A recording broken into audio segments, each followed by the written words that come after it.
Chairperson, I think you unmute.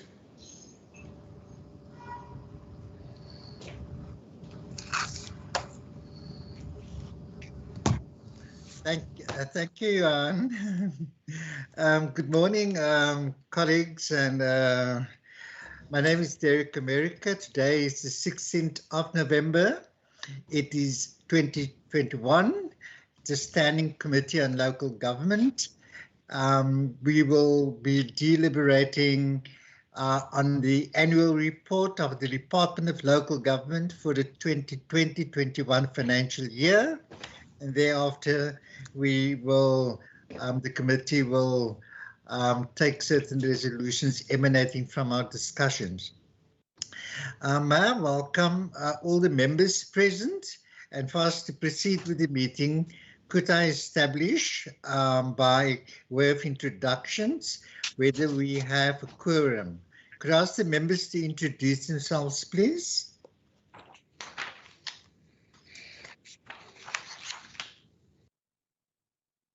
Members, could you introduce yourself, please? Andrikus van der Westhuizen, member of the committee. Good morning, Chairperson Matlodi Maseko, member of the Standing Committee.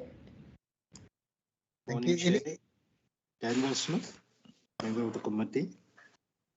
Thank you, Mr. Smith. Any other members on the platform? Thank you, members, and welcome to our meeting. Johan, do we have any apologies? Chairperson, I have not received any apologies from any other members of the committee. Thank you, Johan. By means of the introduction of the members, we do have a quorum, so we will proceed with the meeting as scheduled. And this meeting is taking place on our virtual platform, MS Teams, and the rules pertaining to the meeting are relatively known to us, but I will just highlight a few, namely that the meeting is live streamed on YouTube. It's an open meeting. Guests on the platform are welcome to participate if they're members of the public after the deliberations of the annual report by the members and officials. And I would ask that if we have any guests on the platform, that they are not allowed to interact with that's now members of the public while the proceedings are being deliberated by members. And furthermore, that I would request guests to mute themselves, and if they wish to sort of make an input, that they need to alert the chairperson to that effect, and consideration will be given to such a request. I wish to remind members that we have technical assistance available should members experience technical problems during the course of this meeting. At the beginning of our meeting, all members will be muted to avoid unnecessary backgrounds, and I would also urge the guests on the platform to ensure that they are also muted to mitigate any interference in our meeting. Should any member wish to draw my attention to a particular matter that needs consideration, members are conversant that they need to either put such requests in the chat box, or they use the various flagging options to communicate their request to speak to the chairperson. I would like to request that all videos are switched off for to improve connectivity, and that if the member, minister, HOD official is speaking, they may put on their mic and their videos, after which I would kindly urge the members or the guests or the officials to mute themselves and to switch off the videos after they have given a particular response or an input. In terms of order, colleagues, I don't think that I need to speak about that because our meetings are never unruly. So, but just to remind members of the ACT of the 17th of April 2020, and that sort of rules that directives also apply to our meeting. We have an interpreter present on the MS Teams, and the interpretation services will provide consecutive interpreting throughout the meeting. So on today we have the Minister Anton Bredel, the Minister of Local Government, Environmental Affairs and Development Planning. Welcome to our meeting, Minister. I know you have a very busy schedule. I'm sure your presence is mostly most appreciated on at today's meeting. Then we have the officials of the local government department led by Mr. Graham Paulser, and I will then ask Mr. Paulser to introduce his officials on the platform that is part of the meeting, and thereafter we will have a short opening remarks by the Minister, and then the HOD, and then I will just leave an opportunity to members if they wish to engage the Minister or the HOD on the opening remarks only, and thereafter we will consider parts A, B, and D of the annual report. With that said, colleagues, it's a mouthful, so we will proceed now with firstly Mr. Paulser, who will introduce the officials, and thereafter we will revert back to the Minister that will start with the meeting by giving us a few opening remarks. Mr. Paulser, I'm handing over to you to introduce the officials that will be participating in the meeting or that's on the platform. Thank you. Thank you, Honourable Chairperson, and good morning to all the honourable members and the Minister and my colleagues, as well as those citizens. Honourable Chairperson, obviously the senior management staff is present on the platform. We have extended to additional staff just for further exposure, given the fact that it is on a Teams and we can accommodate additional staff members. So there's quite a number of staff members. Can I perhaps suggest, with your acquiescence, Chair, that perhaps the staff members introduce them, particularly when they respond to questions or so on. Otherwise, I can introduce them, but there's a long list. I'm guided by you, Chairperson. Thank you, Mr. Paulson. That's all fine with me. We can do the introductions when a particular staff member is engaging the meeting on a particular aspect of the annual report. It's all good with me, and I think that we are all very familiar who the senior staff are, and certainly that wouldn't be a problem. Having said that, we then move on to the Minister. Minister Bredel, welcome again.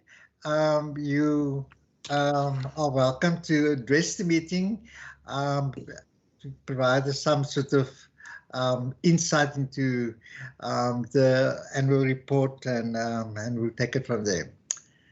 Thank you, Minister. Thank you. Thank you, Chairperson, and thank you to the members and to my team under the leadership of the HOD.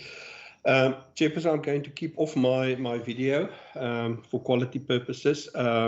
Honourable Chair, members of the legislature, Chairperson, globally, the year 2020 has been a historic year. COVID-19 spread across the globe, bringing the world to a complete standstill. This department, through the Disaster Management Centre, has been at the forefront of the ongoing efforts to battle this pandemic, working around the clock with the partners of health, business, transport, education, and communication sectors. And I want to acknowledge the ongoing efforts. Chair, the department has had to reprioritize its budget during the 2021 financial year in response to the pandemic. For example, an amount of 16.2 million rand was transferred to municipalities for the provision of humanitarian relief to further augment the efforts of municipalities in implementing food security programs. And just to mention, Honourable Chairperson, that this program has really changed lives and really helped the poorest of the poor. And I'm very proud that we've shifted this money to support our poorest of the poor. In addition, economic hardship brought on by this pandemic resulted in a significant loss of revenue of several municipalities, with the potential to affect municipalities' cash flow in the immediate and the longer term. Chairperson, the department, in collaboration with the Hans Seidel Foundation, commissioned the University of Stellenbosch to design a financial and operational sustainability model for municipalities. Hopefully in the future we will talk more to this, because I believe that our municipal finance system needs to change. But yeah, this model is the first step in that direction. The model will assist in identifying alternative revenue streams, as well as a basket of services and the minimum level of services which municipalities should render to communities. The adoption of the joint district and metro approach in this province fundamentally changed the way the province functioned, with the manifestation of positive outcomes on projects implemented through the approach in several districts. The methodology was applied to respond to COVID-19 while reporting on the Western Cape Recovery Plan. During the financial year under review, the department had a total of 82 indicators. 77 of these were fully achieved, 4 were partially achieved, and 1 was not achieved. The department will further elaborate on these matters. Chairperson, in preparation for the local government election held earlier this month, the department collaborated with the Municipal Demarcation Board in considering inputs and objections in relation to the municipal ward boundaries, and leading to the publication of the final ward delimitation for municipalities in the Western Cape. This enabled the department to initiate the amendment of establishment notices of municipalities, which was a precursor to the local government election. Following the recent local government election, the department has been providing ongoing administrative and legal assistance to municipalities, also with regards to the appointment of senior managers. Senior department officials had been deployed to each council to assist in the critical first council meeting, where new leadership for each council will be elected. This process currently remains ongoing. Chairperson, it is inspiring to note that municipalities in this province continue to perform well when compared to municipalities in the country, as demonstrated in the report released by Africa Ratings, as well as the latest News 24 index released just before this year's election. According to the Municipal Financial Stability Index report, the best performing municipalities in the country are in the Western Cape. Only 5 municipalities in the country scored above 70%, 4 of which were in the Western Cape. We are very proud of the fact that 18 out of 30 municipalities in this province managed to receive clean audits in the year under review, with a further 9 that received unqualified audits for this period. It is a matter of fact that without good financial management and sound cooperative governance, municipalities simply cannot deliver the services that community needs. Honourable Chair, this news bears testimony that we are headed in the right direction. This does not in any way indicate that there are no challenges in those municipalities. My department continues to work diligently with all municipalities to ensure that there is continuous improvement in governance. In conclusion, Honourable Chair, the department has received the unqualified audit opinion with no findings. This is the 8th consecutive year that the department has received the unqualified audit opinion, and I want to congratulate the team on this achievement. It's a team effort, and I want to acknowledge our CFO and her team and the whole team under the leadership of the HOD, Graham Paulse, the senior managers and the staff. I wish them good fortune for the year ahead. With that, I'm going to hand over to the HOD. Thank you. Thank you, Minister. As you've indicated, Mr. Paulse, opening remarks you'd like to make? Thank you, Chairperson, and thank you to the Minister. I think Minister has reflected well on the performance of the department. Maybe just to add 1 or 2. So during the year under review, the department has, or the province has, dealt with 4 declared disasters. I think the first one is obviously COVID-19, and I'll speak to that in a moment. In addition to that, it's obviously the floods due to storms, and obviously the one in relation to the Masipu Mulele, and obviously Taiwan not necessarily being a disaster, but that declared by the city of Cape Town. And then obviously those were the fires, and obviously the 4th one was around the drought. The Disaster Management Center was activated during the entire course of COVID-19, and obviously, given the fact that it has been activated, could respond with great ease to the balance of the declared disasters in the province. So it has been a significant year for us. In addition to that, the Minister has eloquently reflected on the preparation of the local government elections, ensuring that we, particularly in this time, have a smooth transition from the old to the new. And we've worked tirelessly also with the Hans Seidel Institute and the academic institutions to provide training to councillors, particularly around ethical leadership over the last while, and we've done that in 2 years in a row. Minister has reflected on the reprioritization of the 16.2 million in the department. We have done that just assisting with the food relief initiatives, and obviously what we've done in addition, as the Minister also reflected, is a work around just the sustainability of municipalities, and I think the Standing Committee has received a presentation in this regard from Professor Ajam surrounding this.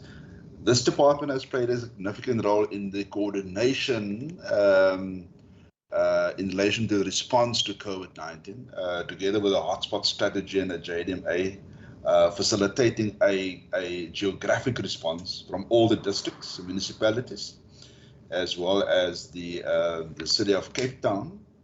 And I think with that geographic response, it had put us in good stead to respond to COVID-19 in the province, where there was regular feedback in the extended cabinet meetings around the progress and initiatives amongst various municipalities around it. That same strategy and approach has also been applied in the COVID-19 recovery plan with the geographic response. Honourable Chairperson and honourable members, we also will soon receive a visit from our national colleagues, given the work that has been done on the JDMA, to share some of the learnings that have been implemented. We've seen successes in various areas, in relation to the JDMA, and we're expanding on the successes of that. Obviously, in the reflection of the Municipal Forensic Unit, a couple of investigations that's ongoing, and we have worked over the last while together with the Hawks, the NPA, to bring these matters to court.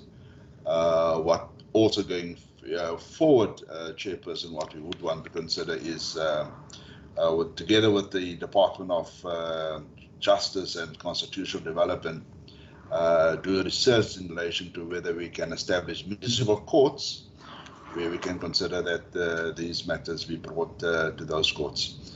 That by way of introduction, Chairperson. Thank you very much. Thank you, Mr. Paulsen, and thank you, Minister, for those introductory remarks. I'm going to allow members to pose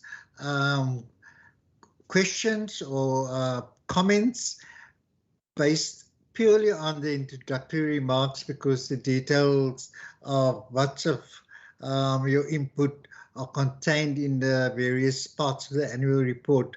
But I will allow members an opportunity if they wish to pose any questions on that particular introductions in particular. I see Honourable Maseko. Honourable Maseko, you may pose a question either to the Minister or to the HOD. Please indicate to which person you are posing the question. Thank you very much, Chair. So before I pose a question, I just want to really also congratulate the department for the sterling work that they did through the very difficult times of COVID-19. And I mean, Department of Health was #1, but I still feel local government was the department that was hit hard from the onset, because as it happened, they had to make sure that they are in contact with their community. So congratulations to really, under those difficult circumstances, HOD and Minister, to make sure that you really give the humanitarian responsibility within our communities, because, you know, Ubuntu goes a long way, and is the passion that you have for our communities that we really managed to continue with the services that were needed in the communities, plus have to do extra to make sure that you contribute also to the food security, which is one thing that I was passionate about within our communities, because I've been one of the kids that have benefited through food security from the government as I was growing up. So thank you for that, and that is very much appreciated. Okay, to the questions, Chair, I want to just to find out, and I think there was a touch from the Minister about this. If I can find out the model on page 11 that the department has sort of indicated, has that model been completed? And then if so, I would appreciate maybe if the department can a bit share with us the alternate revenue streams that the model proposes as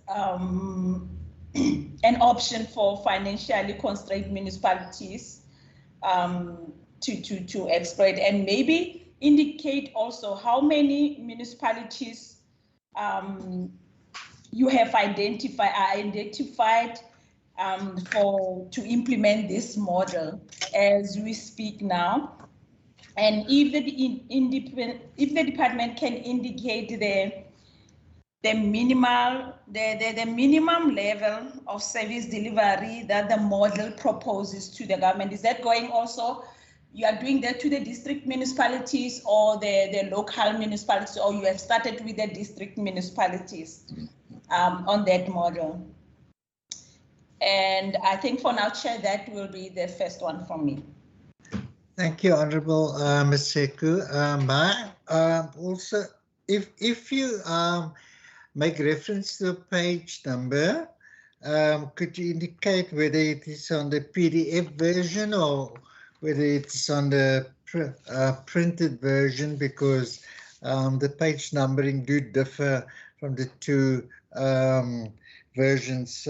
Just for ease of reference, please. I've got the book, Chair, so everything that comes from me will be from the book. No, fantastic. Thank you, Honourable Maseko.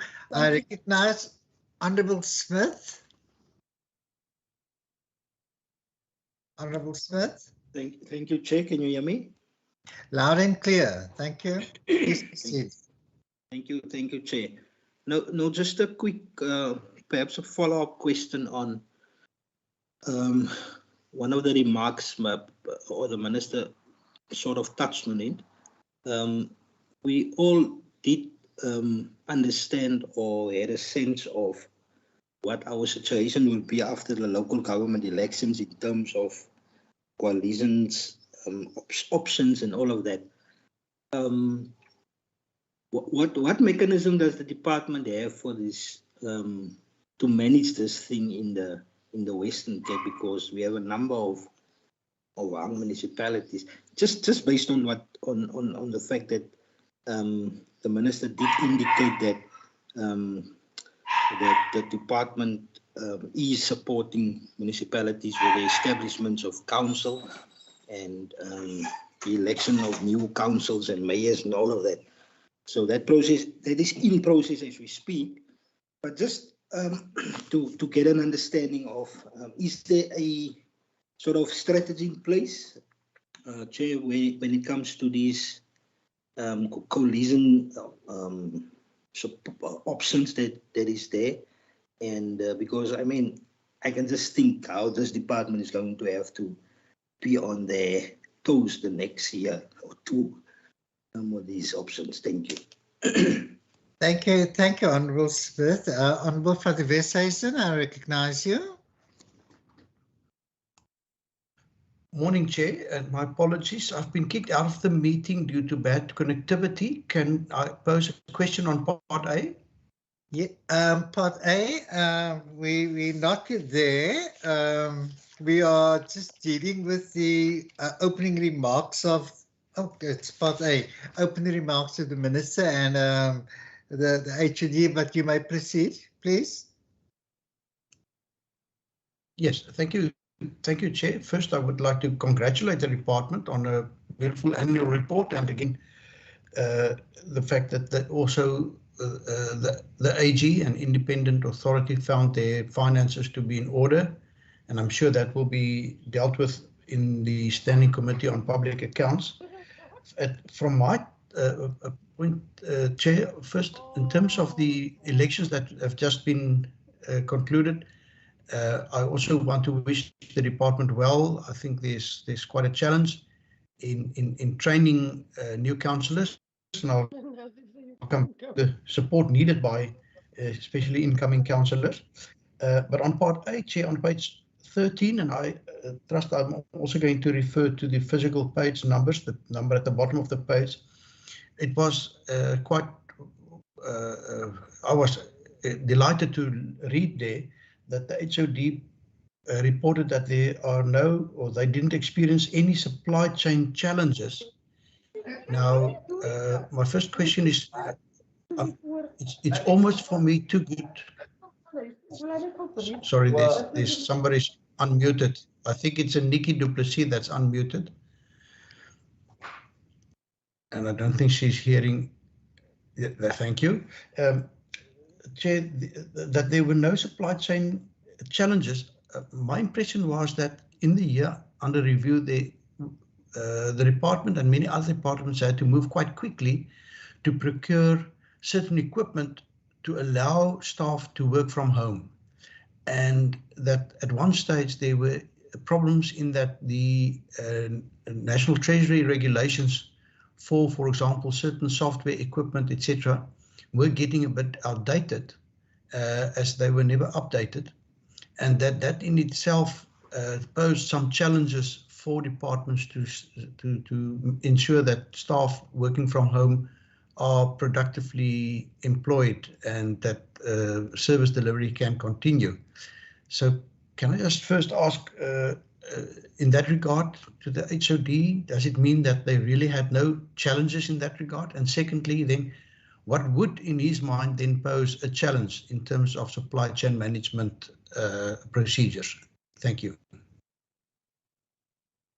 Thank you, Honourable van der Westhuizen. I think that perhaps I'm just going to allow the Minister to respond to the question that is particularly relevant to his opening remarks, namely those posed by Honourable Smith.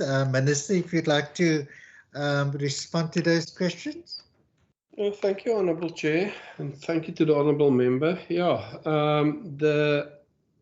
the municipal, obviously after the election, there's always a lot of work, but you must remember it starts around about 6 months before the election. We open up a desk where people can phone and support them.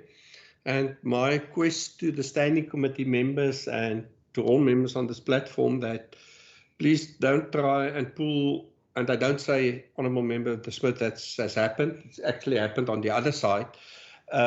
Don't try.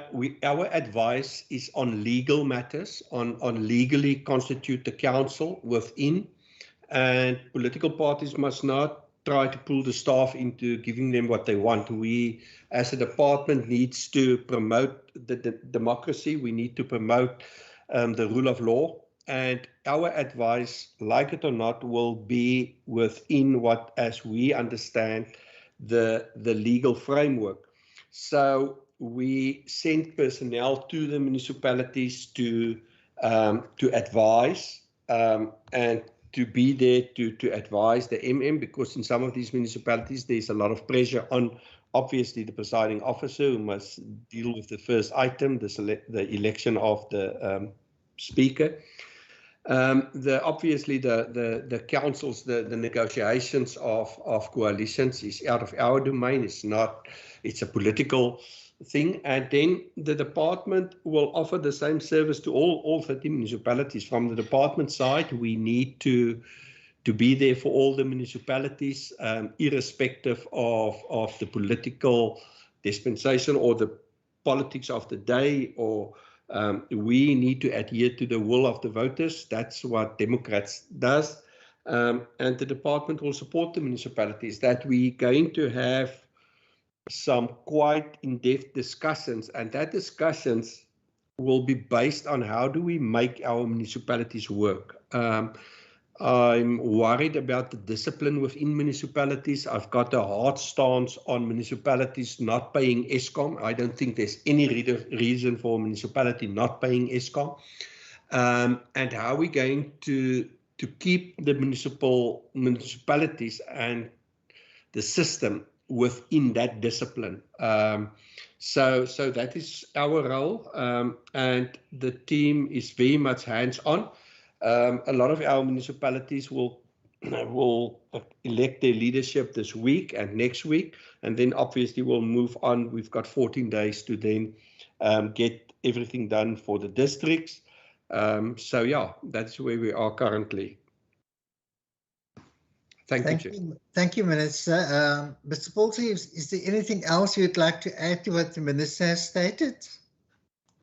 Chairperson, perhaps just on that, I mean, the Minister have reflected on the elections, just to add in terms of the question of Honourable Member Maseko. So it's about, it was a model in relation to just looking at the finances of municipalities, particularly from a COVID-19 perspective, what the impact of COVID-19 has been on the financial sustainability of municipalities. And we found that the bigger municipalities have their response to COVID-19 and the impact on cash flow and their finances, they were more buoyant and resilient. But we found that the smaller municipalities have been less so. So we've done extensive work around just the research. We've done work around this, the rates and tariffs, done assessments on that to see just the increases in how municipalities charge their tariffs in relation to their rates. We've done the work around the basket of services, identifying what the various basket of services could be, what's affordability of that. for citizens in the various municipalities. And the last piece of work that we've done was this work around the financial sustainability with Hans Seidel and obviously the University of Stellenbosch. And we are now consolidating that work.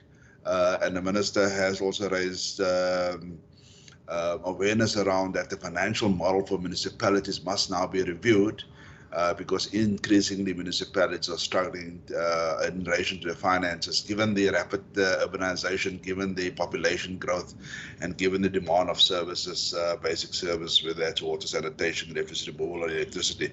So that work is ongoing, and we're strengthening that work. But obviously, we need to raise awareness in our engagements with the National Department and the National Treasury around reviewing the existing financial model for municipalities. Just on the question of the Honourable Member van der Westhuizen, so we've done work around enabling staff to work remotely. It's, whether that was providing further laptops to staff, and also providing them with data, particularly during the hard lockdown, so that when there's engagements, fundamentally most of the engagements that we had were then meetings, were then virtual.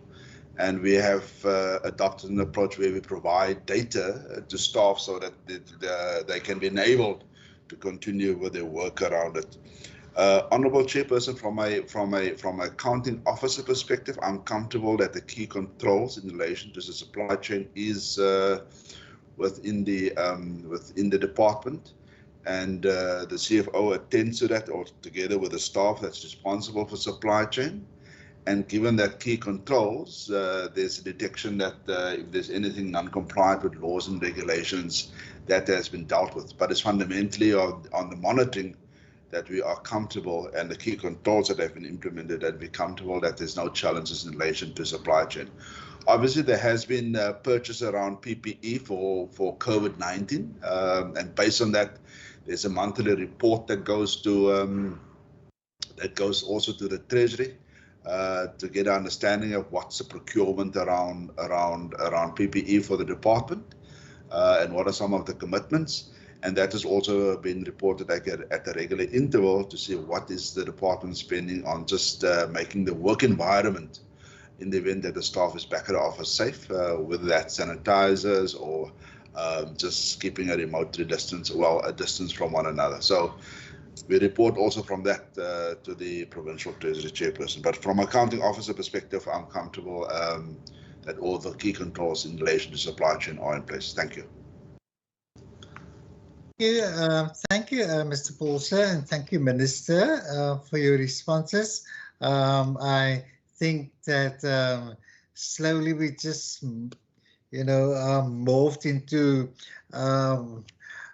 elements that is contained in Part A, but I want to put Part A formally to the meeting.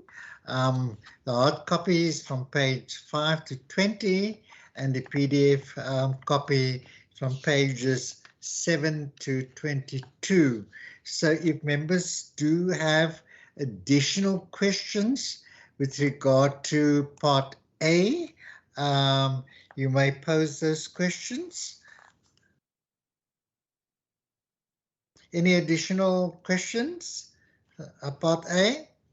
Going once. I see Honourable Ms. Seku. You may pose a question or make a remark. Chairperson, you said from what page to what page? On a hard copy, it is from page 5 to 20. 5 and yeah. Okay.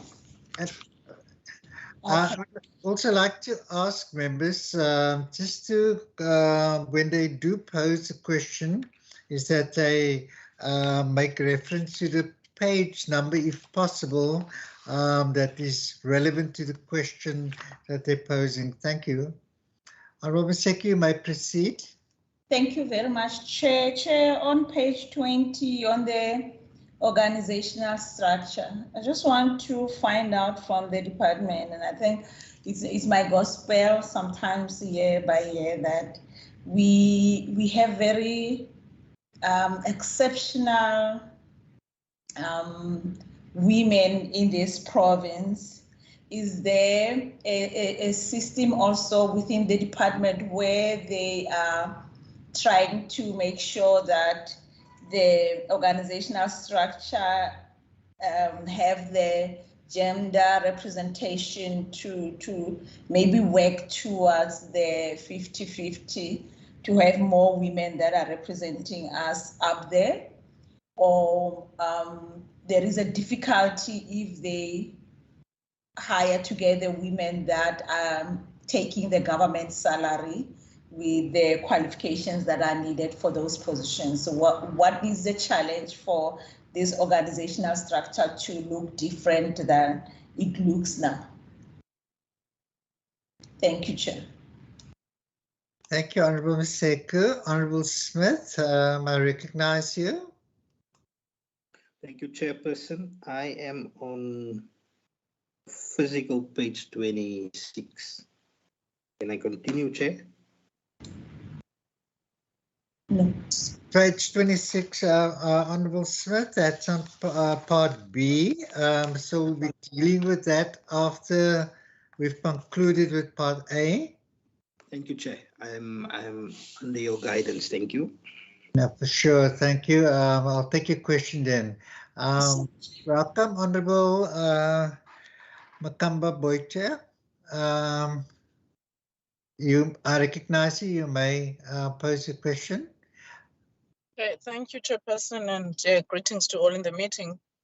My question, Chairperson, is on page 13 on Part A, where it speaks about the non-delivery of IT equipment by March 2021.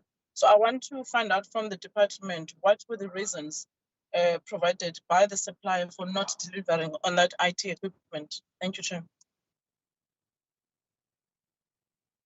Thank you, Honourable Boyche.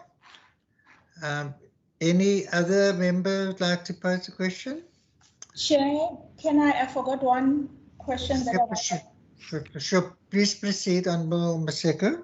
Okay, thank you very much, Chair. Chair, there is, I don't know, I missed that page, but there's an indication of about the 16+ million for the food security that were the department had to allocate because of the COVID-19. I want to find out, because things are not yet back to normal, is there the department going to be able to sustain that amount to be also allocated for the coming financial years for that food security, or what are the plans? I know from the Department of Agriculture, the food gardens, but for the Department of Local Government, being that your core business it was totally different. You just had to adjust because of these conditions.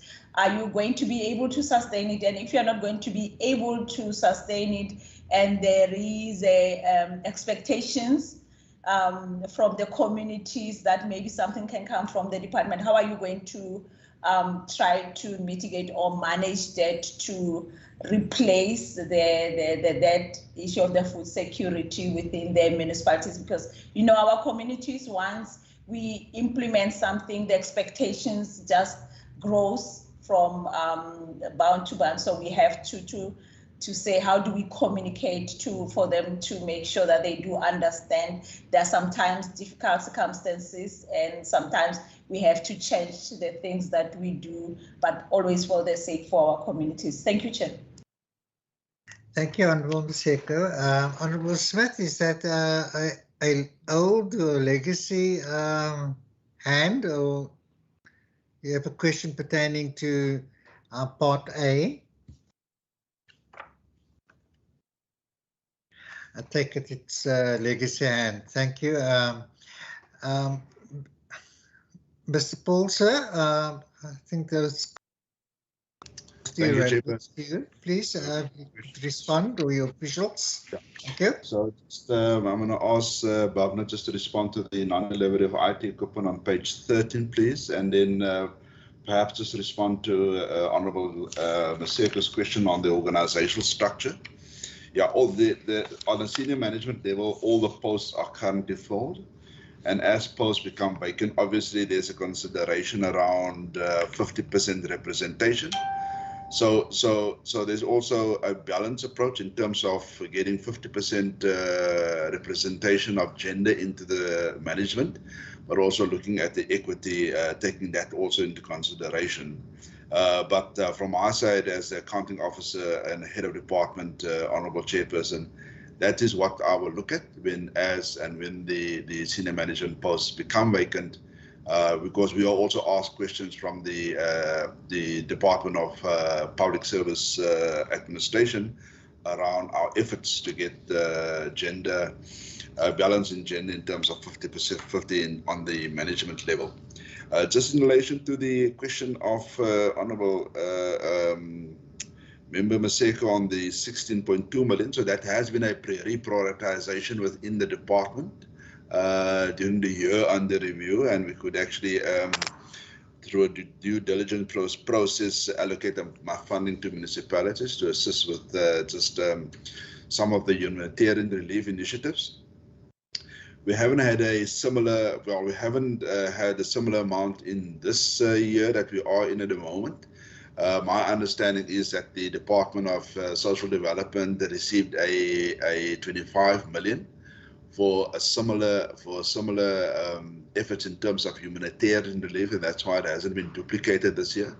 And based on performance, an additional 25 million is available to the Department of Social Development for further humanitarian relief initiatives. But what we have received, Honourable Chairperson, is 50 million for this current year to assist municipalities and citizens with employment opportunities, whether that's through the expanded employment public work program, or whether it's actually to assist municipalities with the with some small scale economic activity. Likewise, we're doing in the Tusong areas to support the normal citizen in our province. So there has been an extensive due diligence process in this regard, led by Nizuko on the platform. And the intention is that this 50 million will flow during the adjustment budget process that's due in the next couple of days. Thank you, Chairperson. Thank you. Ms. Shivil Singh, I don't know if you're going to respond to procurement of IT equipment. Mr. Paulson?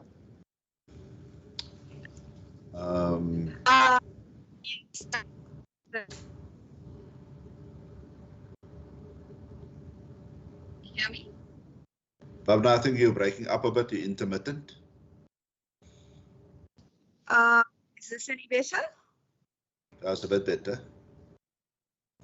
Okay, so the reason that the IT equipment was not delivered in March is because with hard lockdown, computer equipment was stuck at the harbour and it couldn't clear customs.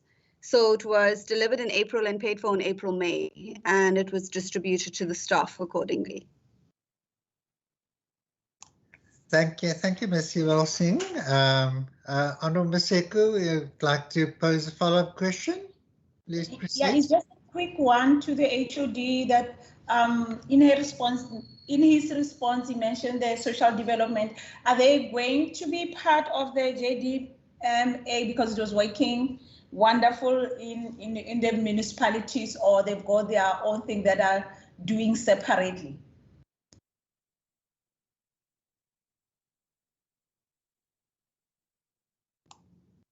Mr. Paulson, did you get the question?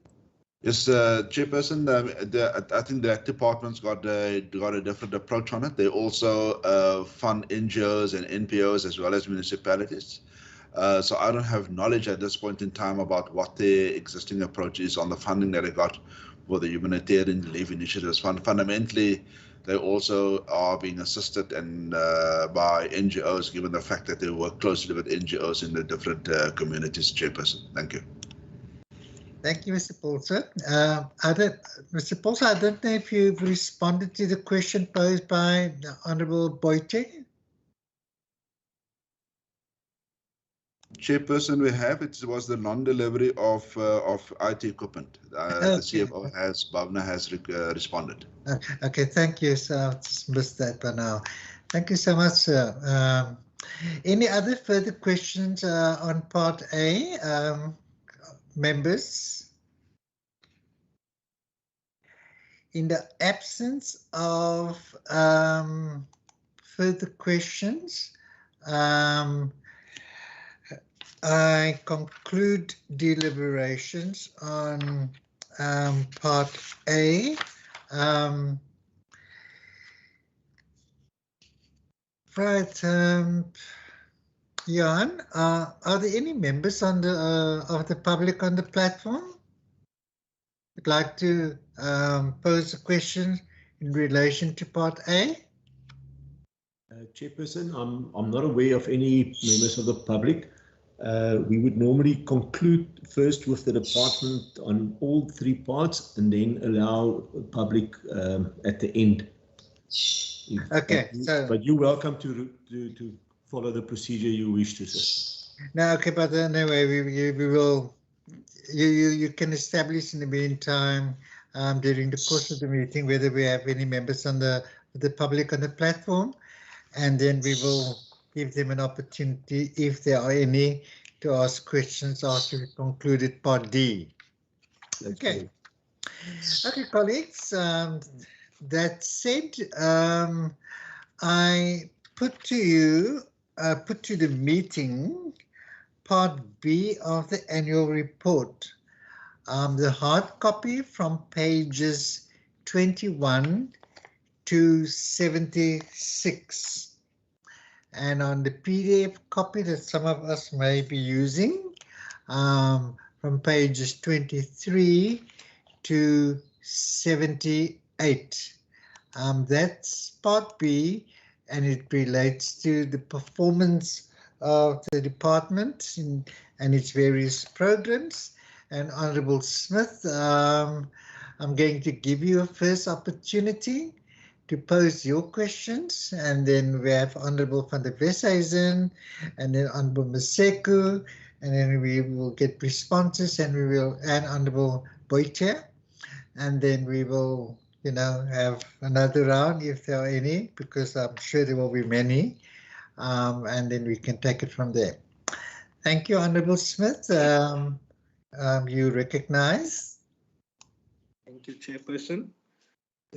Chair, on page 26, we see that the actual achievement is much lower than the desired standard of service that is required.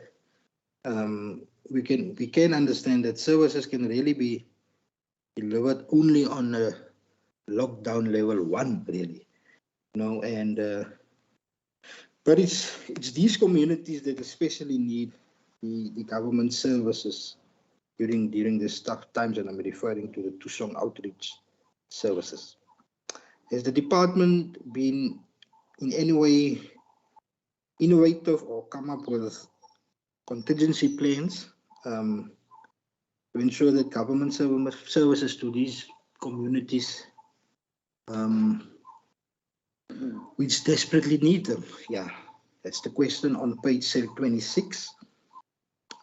Chair, then I would want to know on page 74 under the conditional grants and earmarked funds received for those municipalities who needs a recovery. Was this only earmarked for Kanaland, or has any other municipality been identified for this type of intervention? And also that the same page 74, we see that there's a number of contract staff being appointed. Do we know for how long are these contracts? And will, that and the lifespan of the forensic investigation unit as well. What is the period of that? Thank you so much, Chair. Thank you, Honourable Smith. Honourable van der Westhuizen, I recognise you. Thank you, Chairperson. I have quite a number of questions, about 9. Shall I break it up into 3 groups? Can we deal with the first 3, and then we do have a second round, then you can pose the other 3 so that we, you have 9 questions for the department. I don't know. I think we have the capacity to deal with the 9 questions, so you can ask all the questions. Good. Thank you, Chair. Thank you, Chair. My first question is on page 23, the forensic investigations. And it is something first which I would like to applaud. I think it's important that we have that capacity in our provincial administration. But my first question is just who decides, which municipalities, which reported cases should be investigated, so that, some municipalities can be assured that this is not political witch hunting that's taking place, but that it's a real effort to try and cleanse, our local governments of wrongdoings, and particularly of corruption and, such serious crimes. The second question is regarding our 2 song centres, and I want to link onto what Honourable Smith has said. I can understand if you miss a target in the COVID year by 20%, there's been 5 weeks of hard lockdown out of a year of 52 weeks. But I must express my disappointment at the enormous difference between the support given at the time when I would have thought that, our 2 song centres would have stepped up their activities and reached an even stronger hand of support to our communities. Our most vulnerable communities were most hardly hit by COVID, and I think it's a real pity that the figures of people being assisted really dropped that sharply. And I do hope, and I'm asking this morning for the assurance that our 2 song centres are up again at the figures that you envisaged and that you targeted during the last financial year, because of the reasons that I've stated. And then, Chair, my third, and that the 2 song centres you would have seen, they've reported on from page 26 to 31. Then on page 33, the whole issue of the community development workers. Chair, I fear, but I still need to be convinced of their real impact in the community and the difference that they are making, and I'm still not sure if we really have a clarity on what they need to achieve. And my question is, first, there's reference that the CDWs are trained, but my question is, what training do they undergo? Is it a formal training that carries credits with the South African Qualifications Authority that would also help these CDW workers to further their careers? Who's offering this training? And in brief, what does this training entice?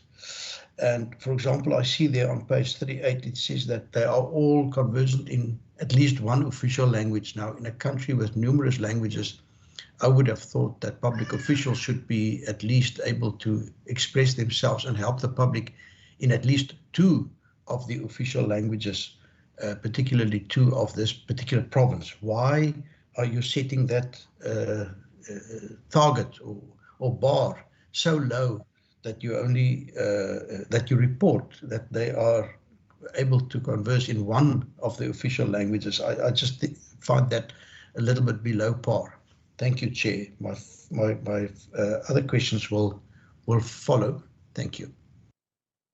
Thank you, Honourable van der Westhuizen. Honourable Boyka, I recognise you. Thank you, Chairperson. My first question is on page 23, under the title dealing with allegations of fraud, corruption and maladministration in municipalities. The paragraph there begins by outlining that there is an instability experienced within local government, which is linked to the number of reported allegations of fraud, corruption, and maladministration. So my first question there is, can the department explain these instabilities were involved and whether the department found anything as far as the allegations are concerned? And number two, on page 23, under the title Drought Response Action Plan, the department there speaks about implementing new actions in order to ensure water security for Greater Karoo. So I would like to know what are these new actions that the department aims to implement. And then on page 24, on paragraph 3, under the title, what is the responsive citizen? I would like to know from the department, what is the department doing to make sure that we have responsible citizens in the province? And secondly, what role is played by the department to ensure that this is taking place? And then my last two questions is on page 28, where it stated that the province only has 22 functioning Tusong centers. I think the last honorable member has spoken about it. So I would like to know where are they based and how often are they used? And then my last question is on page 65 and up to page 71 with regards to the transfer payments to municipalities. Did the department find out why some municipalities did not use the fund that was transferred to them? Thank you, Chair. Thank you, Honorable Boycha. Honorable Seku, I recognize you.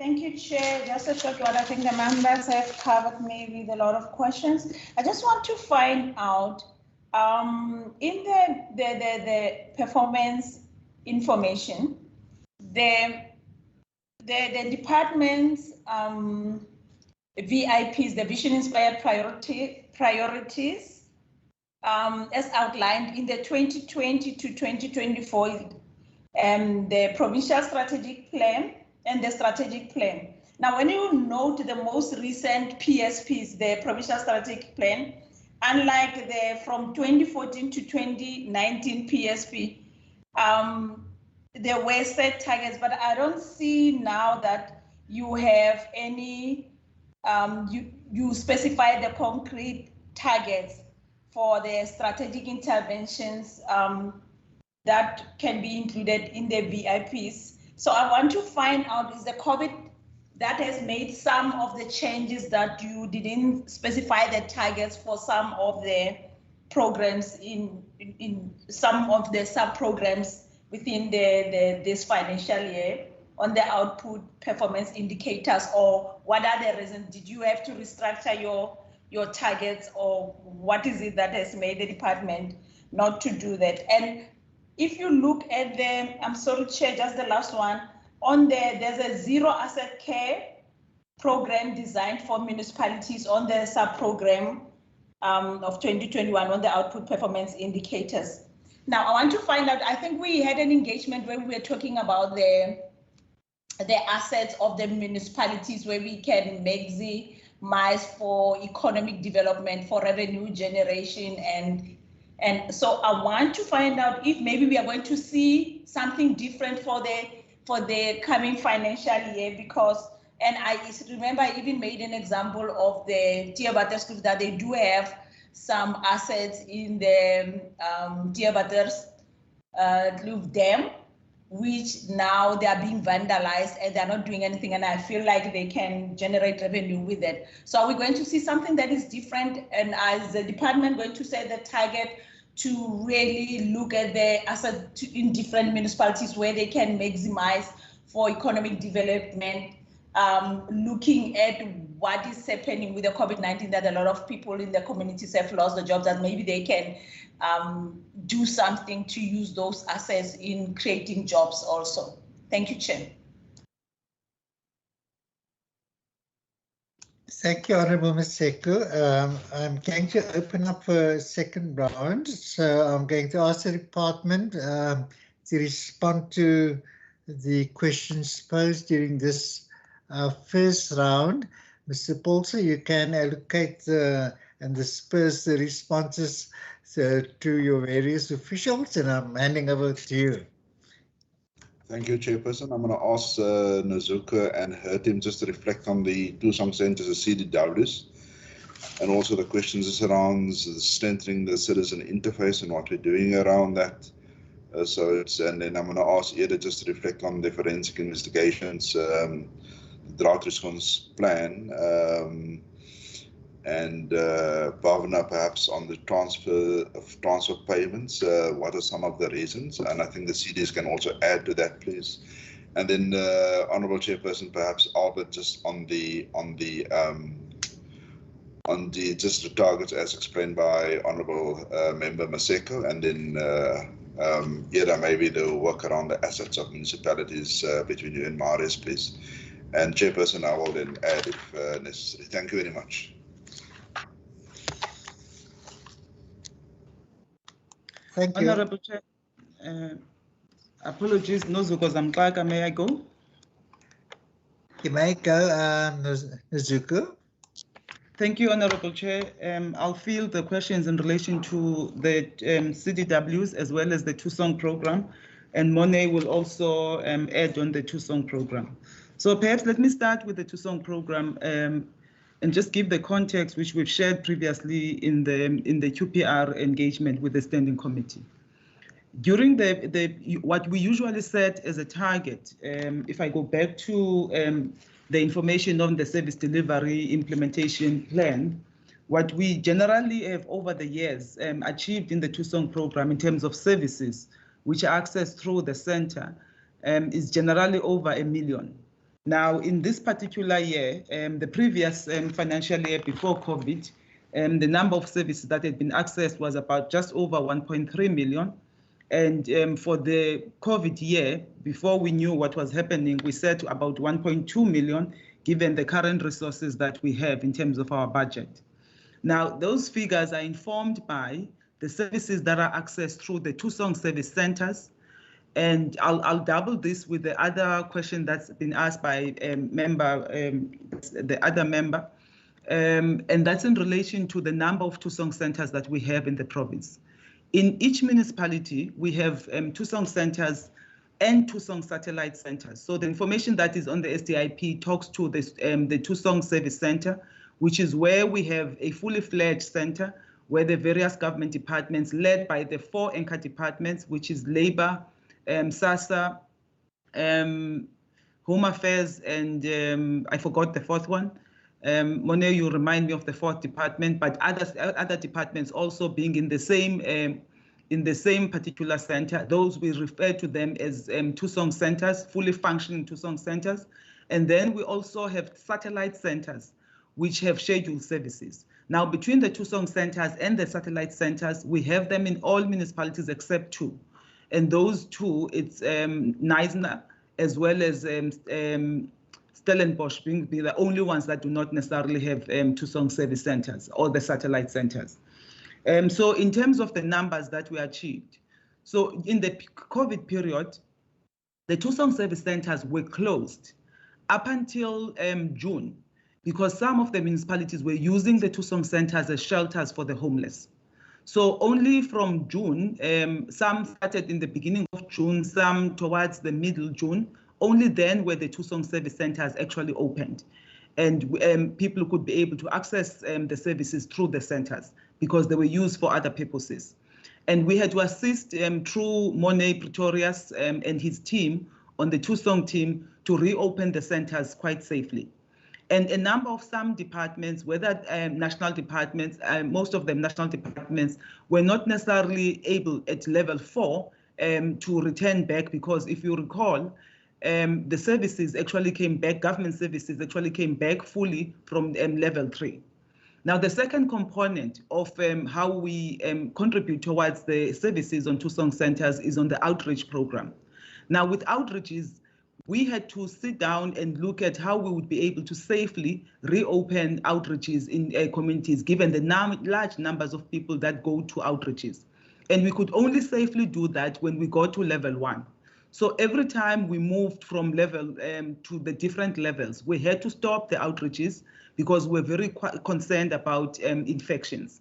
Notwithstanding that, even though the numbers on the outreaches and in the centers are quite low, communities were still assisted through the Community Development Worker Program, because at that stage, the services that SASSA, for instance, was offering, SASSA shared that information with our department and our CDWs, and our CDWs were able to contact people. They were working through that period, and they were able to assist people, for instance, around accessing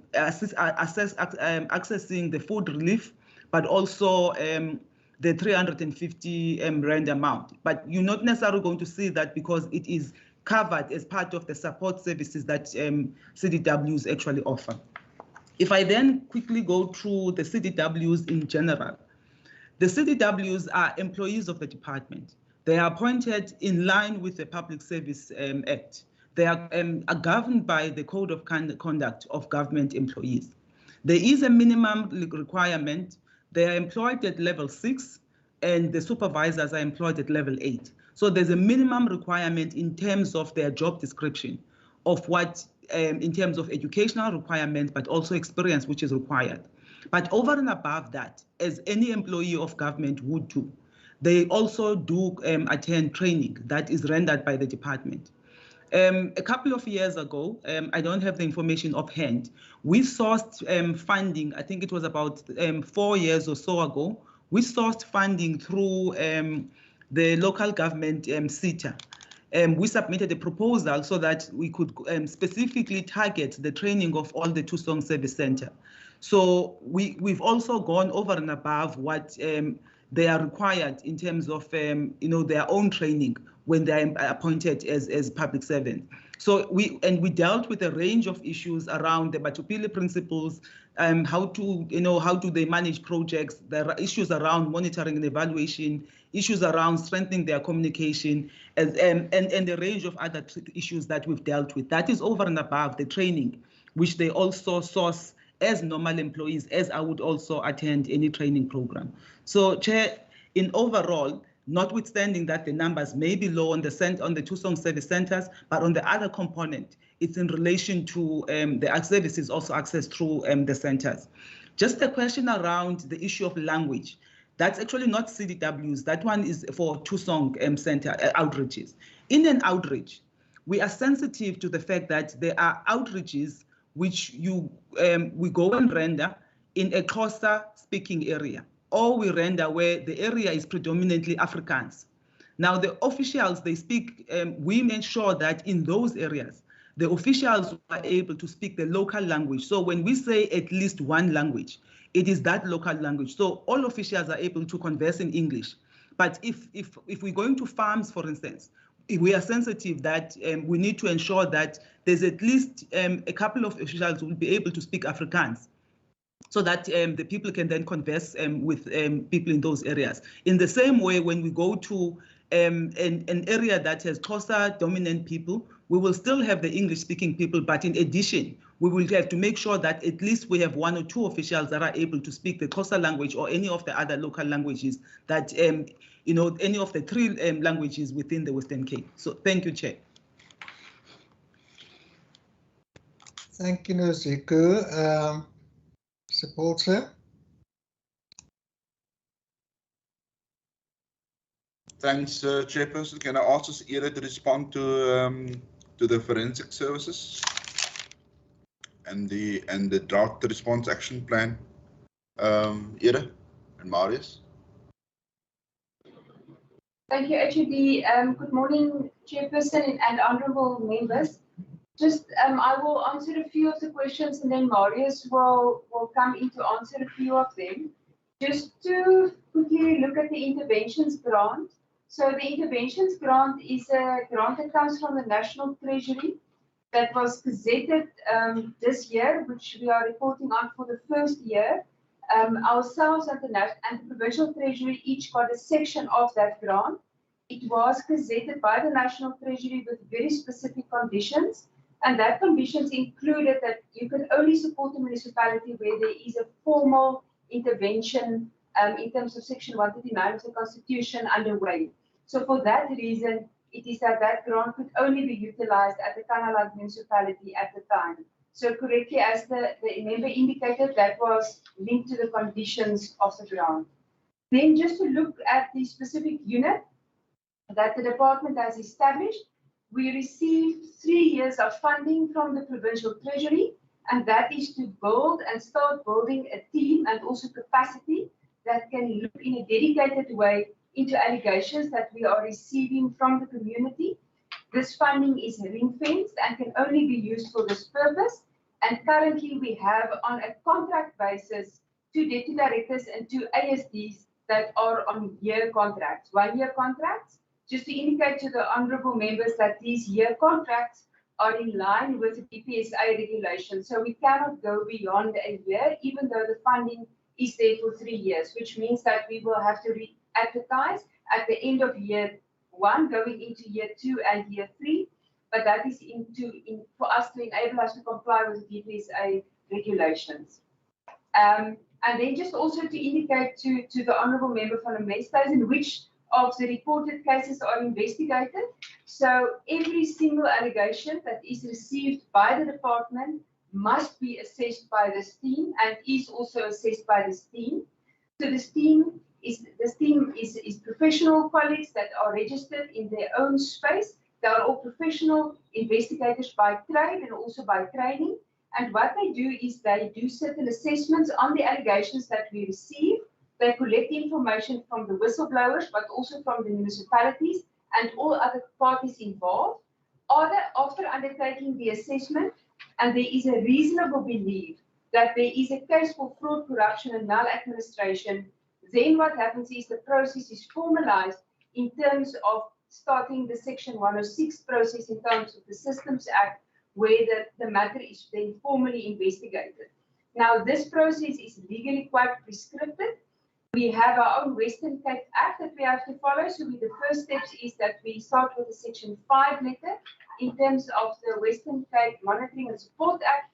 And then after that, the process is formalized and the investigators are designated by Minister to undertake further investigations. So just to make the point, Honourable Chairperson, that every single matter is looked at, is assessed, and is considered by the team. Then also just to say that what we are starting to pick up as the team is now starting to stabilize, and also now that we have the capacity, what we can see is that there is definitely a direct link or a connection between municipalities with weaker internal controls and then also the allegations that we receive relating to fraud, corruption, and maladministration. Chairperson, I will end there and then I will hand over to Marius to deal with 2 questions. He will deal with the draft as well as also with the asset care question. Thank you, Ida. Marius? Good morning, Chair, Honourable Chair. Thank you for the opportunity. I will respond to the question on the draft. Nonetheless, there are tremendous strides made in the improvement of water security in the Greater Karoo. We must, however, be cognizant of the fact that certain of these areas have been experiencing drought for more than 8 years now. Here, particularly, I'm referring to towns like Marvellville. And also bearing in mind that most of these towns are solely dependent on groundwater. Going forward, the department will continue to provide geohydrological services through the geohydrologists that we've appointed to make sure that we make abstract the groundwater sources as sustainable as possible. That includes providing assistance to the municipality to draw up sustainable water abstraction plans, assist them with the measuring of the water levels, putting systems in place, SOPs in place, and also transfer to this local officials in terms of how to sustain the abstraction of groundwater in those areas. We are also going forward looking at a more transversal approach to water security and drought in general, moving forward to achieve a 15-year resilience in our province. And here we are developing a water response and resilience plan that includes all the various departments, national as well as provincial level, that would work together in realizing this goal. Honourable Chair, that was on the draft. If I can move on now to respond to the question on the asset management, would that be fine? Please proceed, sir. The question on the asset management, yes. Due to our reprioritization and where we had to then prioritize funding towards humanitarian relief grant and further reprioritization in budgets in the department, we unfortunately had to stop with the rollout of the asset management plans. We as a province do, however, understand the need for asset management and maintenance of our infrastructure to prevent premature failure of infrastructure. And therefore, we are currently looking at partnerships with other stakeholders to assist us in the rollout of the asset management care program. Here, we will be developing asset management plans for municipalities. We will assist the municipalities to make sure that they understand where is the critical risk within the asset management sector, and then we also link it to the whole financial system, looking at a holistic approach to infrastructure management and care. Thank you, Chair, for that. Thank you, Marius. Bhavna, maybe just on some of the reasons coming through for the application of rollovers, and then Albert, maybe just on the PSP and the comparison of 14-19 and obviously 19-24, please. Thanks.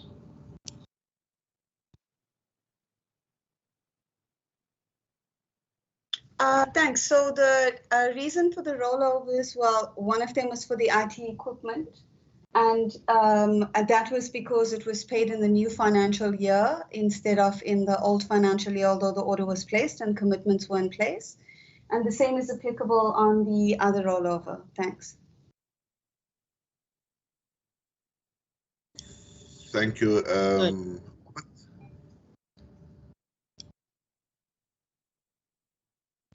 Albert Lwengu.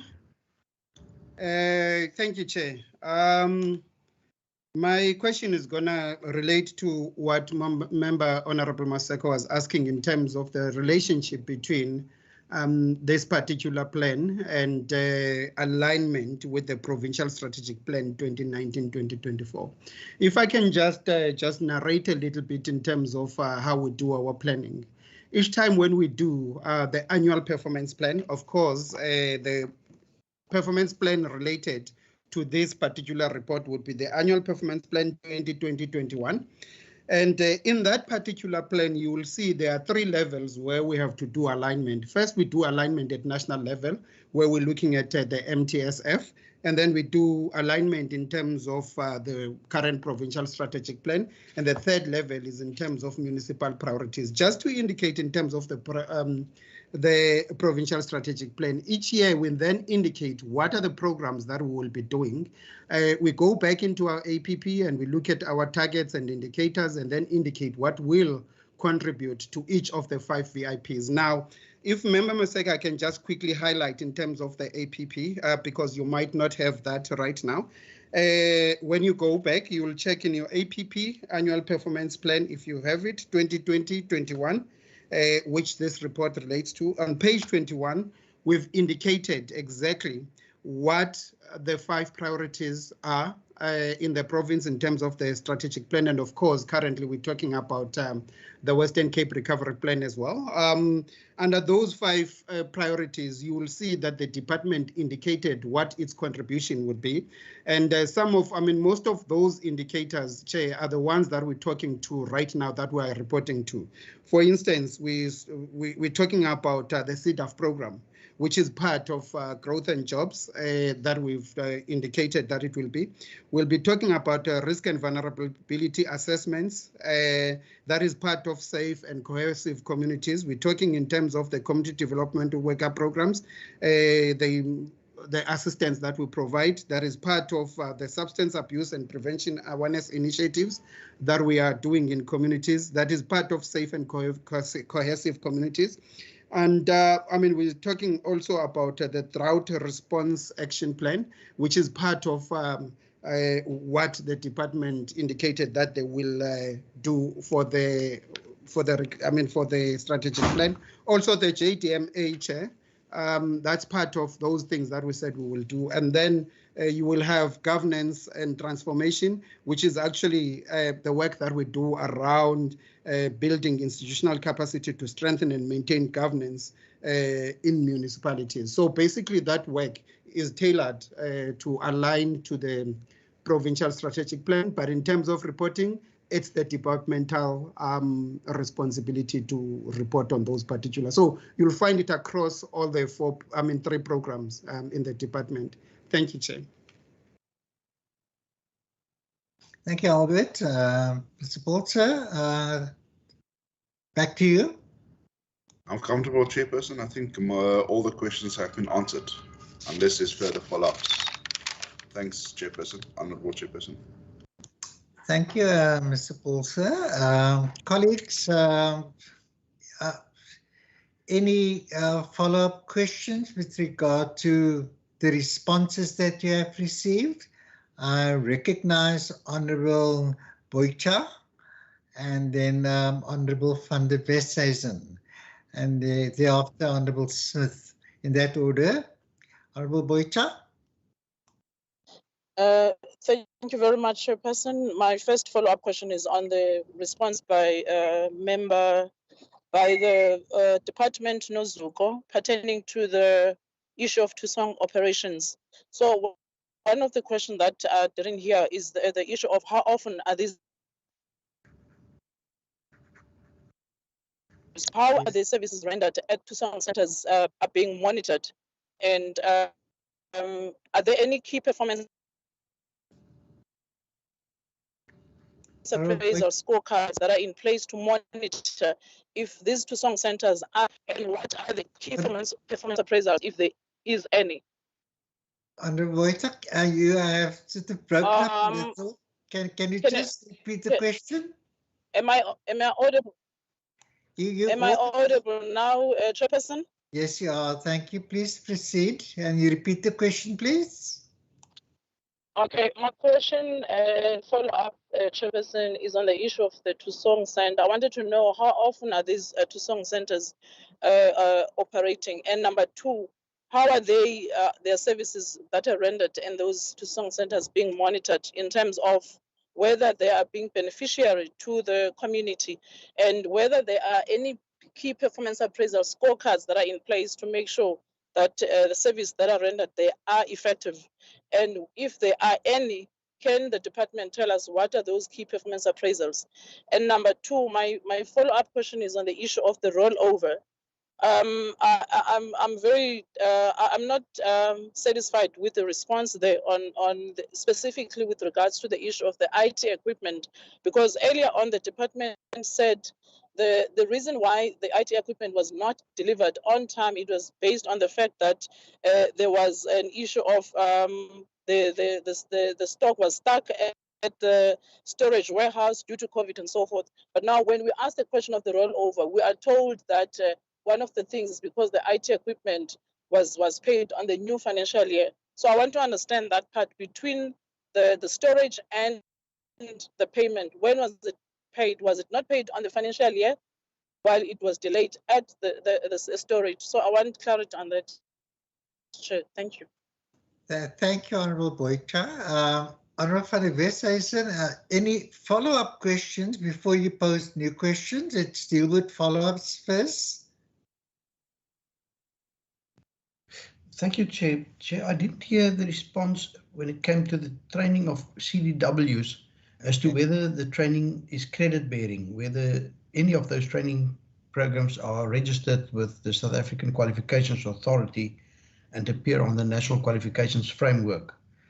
But the fact that it's not been responded to leads me to believe that therefore it isn't credit bearing and that it was therefore what is generally known as informal training.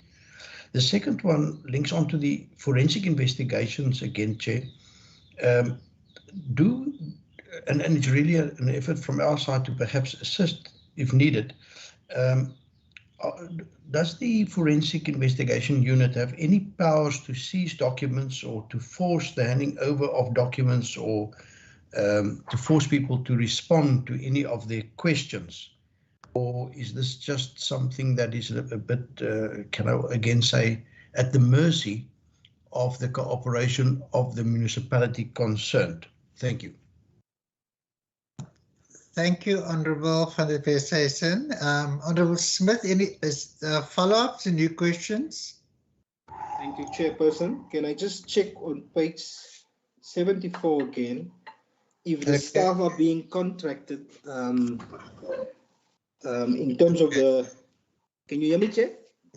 Loud and clear. Thank you. Please proceed. Okay. Just on page 74 again, if the staff are being appointed for 1 year, this is now under the strengthening the forensic investigation unit. Does this mean that the unit exists for 1 year only? Thank you. Thank you, Honourable Smith. Mr. Bolter, I think those follow-up questions. Could you ask Tanya respond to it, please? Thanks, Honourable Chairperson. So it's just I'm going to ask Mazuka just to respond on the Tusong centres and operations. Bhavna, please on the rollover. Mazuka also on a training of the CDWs with that SACWA accredited, and perhaps either on the forensic investigations, the powers to seize, or whether and the existence of the unit in terms of 1 year vis-a-vis the contract of staff, the contract appointments of staff vis-a-vis the permanent appointments and the existence of that unit permanently. Thanks, Honourable Chairperson. Thank you. Good morning, XOD, and good Minister. Good morning, Chairperson and honourable members. I'm responding to the question of Minister, my apologies, Member Boitia, and I will also add a short response in addition to Member van der Westhuizen. The Tusong centres is open every day. Of course, given regulation lockdown levels, and also depending if there's any eventuality at the municipality itself, which is the owners of the centres. So the centres is open every single day, and services is accessible, of course, given the parameters I've just stated. In terms of local government support to the centres to ensure that they stay functional and operational, there are basically three things that we do, honourable members. One, we do provide a small operational and maintenance grant to some of the centres just to assist that they stay open, that they are looked after, that they maintain. Two, we do our normal site visits, what we call monitoring visits, and that we do per a schedule. And then the last thing to relate to your question on quality of services, we do a functionality scorecard. We measure each centre based on 10 variables. We do that quarterly, and we can make that reports available to you. And then we rate the centres in terms of high level of functionality and where there might be challenges, and that we communicate to the MM and the various sector departments. I would actually invite the standing committee to join me at a visit at one of our centres. I think even one that is close by, to see how they operate and just see for yourself, I think, in terms of your oversight role. The second part of my question, Member Boite, I hope that assists, was a question posed in the previous round by Member van der Westhuizen around any innovation to counteract the devastating impact that COVID had on some of our communities, and you are so right. Yes, we missed the target by a lot, and we had to come up with alternative means. So I'm just going to share with you 2 or 3 of what we did. We increased our number of satellite centres, meaning those centres where departments can actually go and do scheduled service. You can see in the report on page 24, we elaborated a little bit of that. we did that in that space where we couldn't have outreaches and when the big centers was closed. So we increased our footprint actually from 22 centers now to about 30, and we're busy working with a few other municipalities to even increase that more. The second one is, member, is that we've redirected some of our savings whilst we couldn't have outreaches to assist citizens to be transported to access other government services, either Home Affairs or SASSA or Labour in surrounding towns where these services are not in the town. And we did that now for the past few months when the lockdown levels were relaxed, just to make sure that funds still aid our vulnerable communities. And the third thing is that we've partnered with district municipalities. We will in fact meet with all of them next week to see how the district municipality, in partnership with the Department of Local Government, can increase the number of outreaches that we are going to do within the next financial year. Again, I think to close the gap of those that have been missed in the past financial year due to the pandemic. Thank you, Chair. Thank you, members. Thank you, Mr. Pretorius. Bhavna, maybe on the rollover? IT equipment storage versus payment? Certainly. So the equipment, we had to apply for the rollover because the order number was issued in the course of the financial year, and the equipment was not delivered in the course of March because of hard lockdown. The equipment was kept in customs by the supplier and it was not delivered to the department. So the department can only pay for the equipment once delivery has happened, and that happened in the new financial year. The reason for the rollover is because a commitment was created in the previous financial year that we could prove that the funding was not spent because of hard lockdown and it was en route to us. So we only paid for the equipment when it was delivered to us. The equipment was not stored by us. It was kept in customs by the supplier and customs as it was entering the country. So we only paid for it when we receive it. Thanks. Thank you, Bhavna. It's either just on the forensic services powers as well as the unit itself. Nazuka? Sorry, Nazuka. Sorry, Honourable Chairperson. I see Nazuka's hands was raised. I don't know if you wanted to add. Thanks, HOD. Honourable Chair, it's in relation to the training. So firstly, there is the qualification that CDWs have, and we have a range of them. Some of them have master's program, some of them have honours, B degree, but the entry level on a level 6, on a salary level 6 is a metric. So that then would then be accredited. Then there is the additional training that we do organize as a department. I've made reference to us getting funding in terms of the local government sector training, which was done by the University of Western Cape. That's non-accredited training. Also, when CDWs started enrolling in the program, there was a learnership program. That's a non-accredited. The Department of Local Government, for all its employees, do provide training opportunities through Cromarie, the Provincial Training Institute, which we all attend, and that training, it depends on the service provider, whether it's accredited or non-accredited. So they attend a range of training, which some of it could be accredited, some of it is non-accredited. Thanks, Chair. Thank you, Nazuka. Sponsor? Thank you, Honourable Chairperson. Can I ask us Ira to respond on the forensic unit, the questions related to those, please, Honourable Chairperson. For sure. Thank you, HOD, Chairperson and honourable members. Just in terms of the forensic unit, so what in actual fact happened in the department is that the HOD had actually prioritized this unit to undergo a full organizational review by the Department of the Premier. So the new structure, the new draft structure was actually already established by this unit with job descriptions. Now, this is quite a lengthy process that needs to be followed, and most of the steps have already been concluded. So there is a draft structure on the table to formalize this unit within the structure of the department. Then the next steps that need to follow is obviously it needs to go to the DPSA, and funding on the longer term needs to be secured. But we've already made great strides in formalizing, and we currently have the draft structure that's already followed some of the provincial steps in terms of moderating that needed to take place.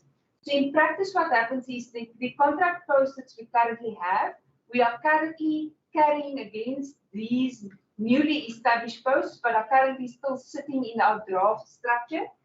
And we now receive the funding that we received for 3 years, or for 3 years contract positions to fill some of these positions that will one day, when it's formalized, be available. And we are now advertising for year 2 of 3 to be able to fill these positions in the structure. So the intention, therefore, is to try and prioritize and formalize the structure as a matter of absolute priority, dependent on funding availability and also obviously approval by the DPSA. Just remember from the Westhuizen, in terms of the powers of once there is a 106 investigation underway, I just wish to draw the attention of the committee to the Western Cape Monitoring and Support of Municipalities Act number 4 of 2014. This is our own act, it's a Western Cape Act that makes specific provision in section 11 that when certain documentation as requested by an investigator is not produced by a person that may have such in his possession, that there is that it is an offence that is liable to a conviction or to a fine or to imprisonment. So how this plays out is if a person is requested specific information by our designated investigators and the person does not make this information available, our investigators in terms of this act, they need to go to the police and start a case against this specific individual in terms of this act, and we have done so in the past. So indeed, we can make use of this document and also this act to seize and get certain information that the team requires to be able to finalize its work. Thank you, Chairperson. Thank you, Ms. Barnard. Any outstanding issues, colleagues, with regard to the follow-up questions? Honourable Boita.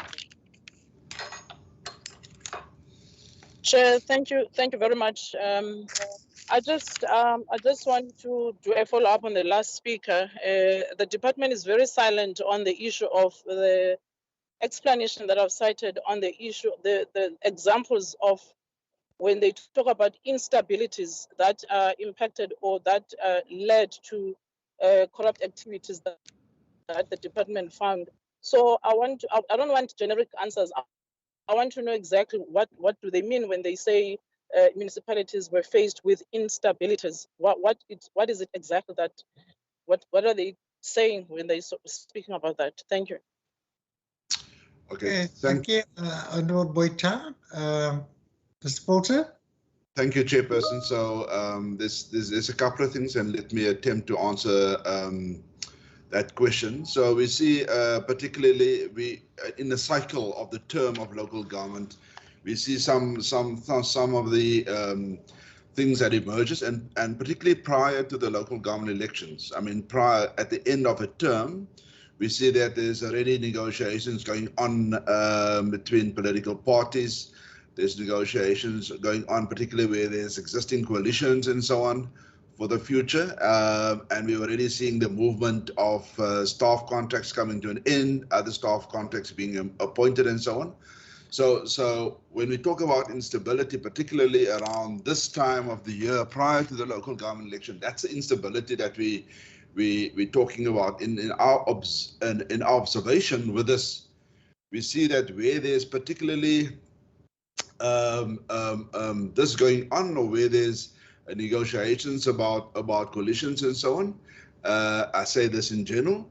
In general, at times also characterized by elements of fraud, corruption, and maladministration, where I assume that some councils would say, listen, I know I'm not coming back, so how is it that I can actually look after myself subsequent to the local government elections?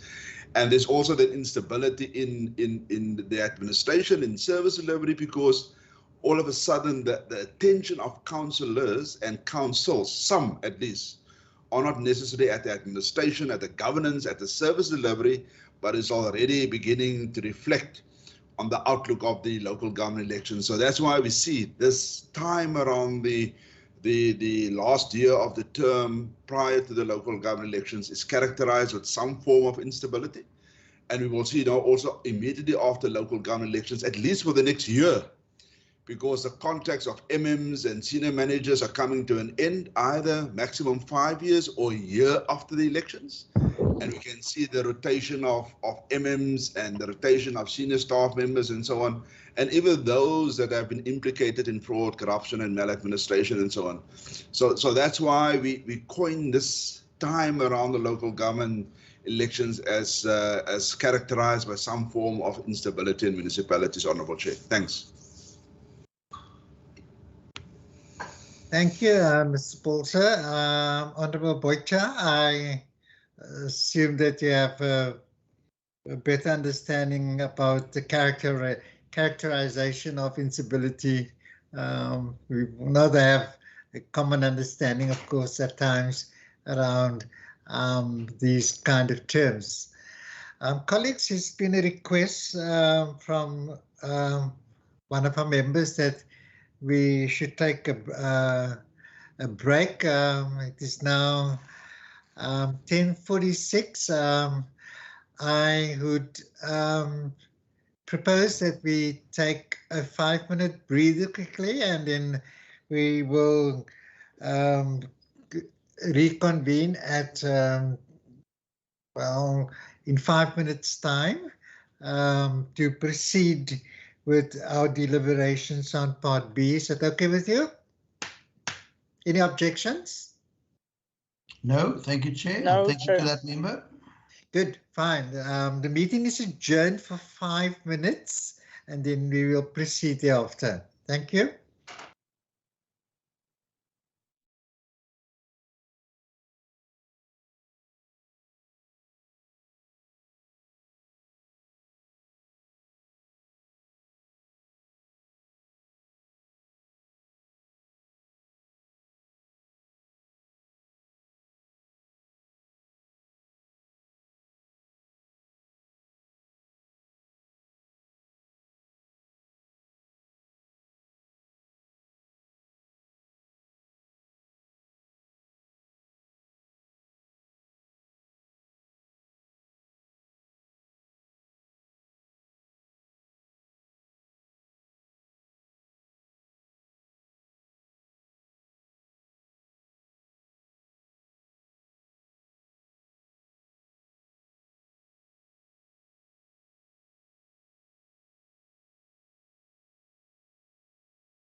Back online.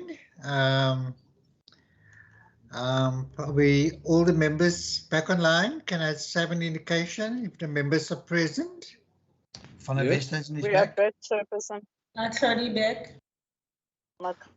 I'm here, Chair. I'm here. Thank you, colleagues. So all the members are present, so we will proceed with our meeting. So we have exhausted the first round of questions, as well as all the follow-up questions that emanated from the first round. So I'm opening the floor for a second round of questions. New questions that members would like to pose. You may indicate your desire to do so, and I recognize Honourable van der Westhuizen and Honourable Smith, and we will then commence and start with Honourable van der Westhuizen, and any other members could indicate their desire to pose questions as well. Thank you, Honourable van der Westhuizen. It's over to you. Thank you, Chair. Thank you for the opportunity. Chair, my first question is on page 45 and 46. As I've said, that is in the printed version, paragraph 212. You speak about your assessment of senior management appointments. I think we can expect quite a number of senior management appointments following the local government elections earlier this month. And my first question is, when do you decide to assess such a senior management appointment? Do you assess all senior management appointments? Or how do you select if not? And do you have the capacity to assess all appointments, you know, for that, as I've said, we can expect, I think, a bit of a surge in appointments. The second one is also on page 46. It's number 216. And I read there about the legal support initiatives, and I've raised this before. Chair, I think many of our councillors, and I think that perhaps particularly our incoming and less experienced councillors, often have a need for some legal advice. And legal advice which they would like to get is, you know, an independent advice. And in the past, the Department of Local Government offered such a service. I don't know if it was formally offered, but many people I do know made use of a knowledgeable official, and it seems to me as if the legislation regarding local government has become so specialized that, you know, you really need a dedicated person, and such support was available in the past. And I'm just wondering whether, particularly for these new councillors that may have questions regarding, say, for example, appointment procedures, order of business procedures, etc., whether they would have access and whether the department would make such a contact email or phone number known to these councillors. Then, Chair, the other one is also pages in the 40s. It's actually going back slightly, page 41, but then it's again repeated on page 68. It's the transfers for drought relief. Now, the first question is, Chair,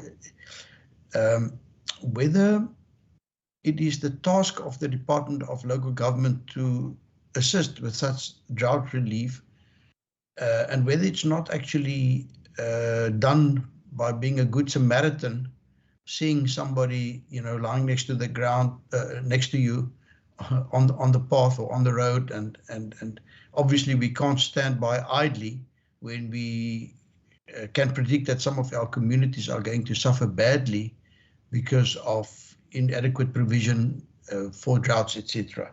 So the first question is just, you know, what is the role of the National Department of Water and Sanitation to actually provide for the water supply to our communities? I was under the impression that this is actually a competency or a mandate of national government, and that our local governments are only there for the reticulation of potable water, etc. So what is the legal position and do we need to be concerned that the Department of Local Government in the province might be found to be offside by the AG by stepping in and giving this kind of assistance? And by that, I don't want to say we shouldn't. As I've said, you know, being a good Samaritan, I think that is what is needed and what is expected of the Western Cape Provincial Administration. But whose responsibility is this in the first instance? And then also regarding drought relief, that's also a matter listed under, I think, transfers and sometimes transfers withheld. And my impression is that, you know, a drought relief, a drought is something quite imminent. And I have serious questions when assistance is offered, financial assistance is offered for drought relief, and that money is then not spent by the entity, you know, identified for such financial relief, and that money might be sitting in a bank account when people are going thirsty. So again, my question is, before any entity is considered for relief, shouldn't that entity indicate that they are ready to spend the money, that they have the capacity to spend the money offered by province?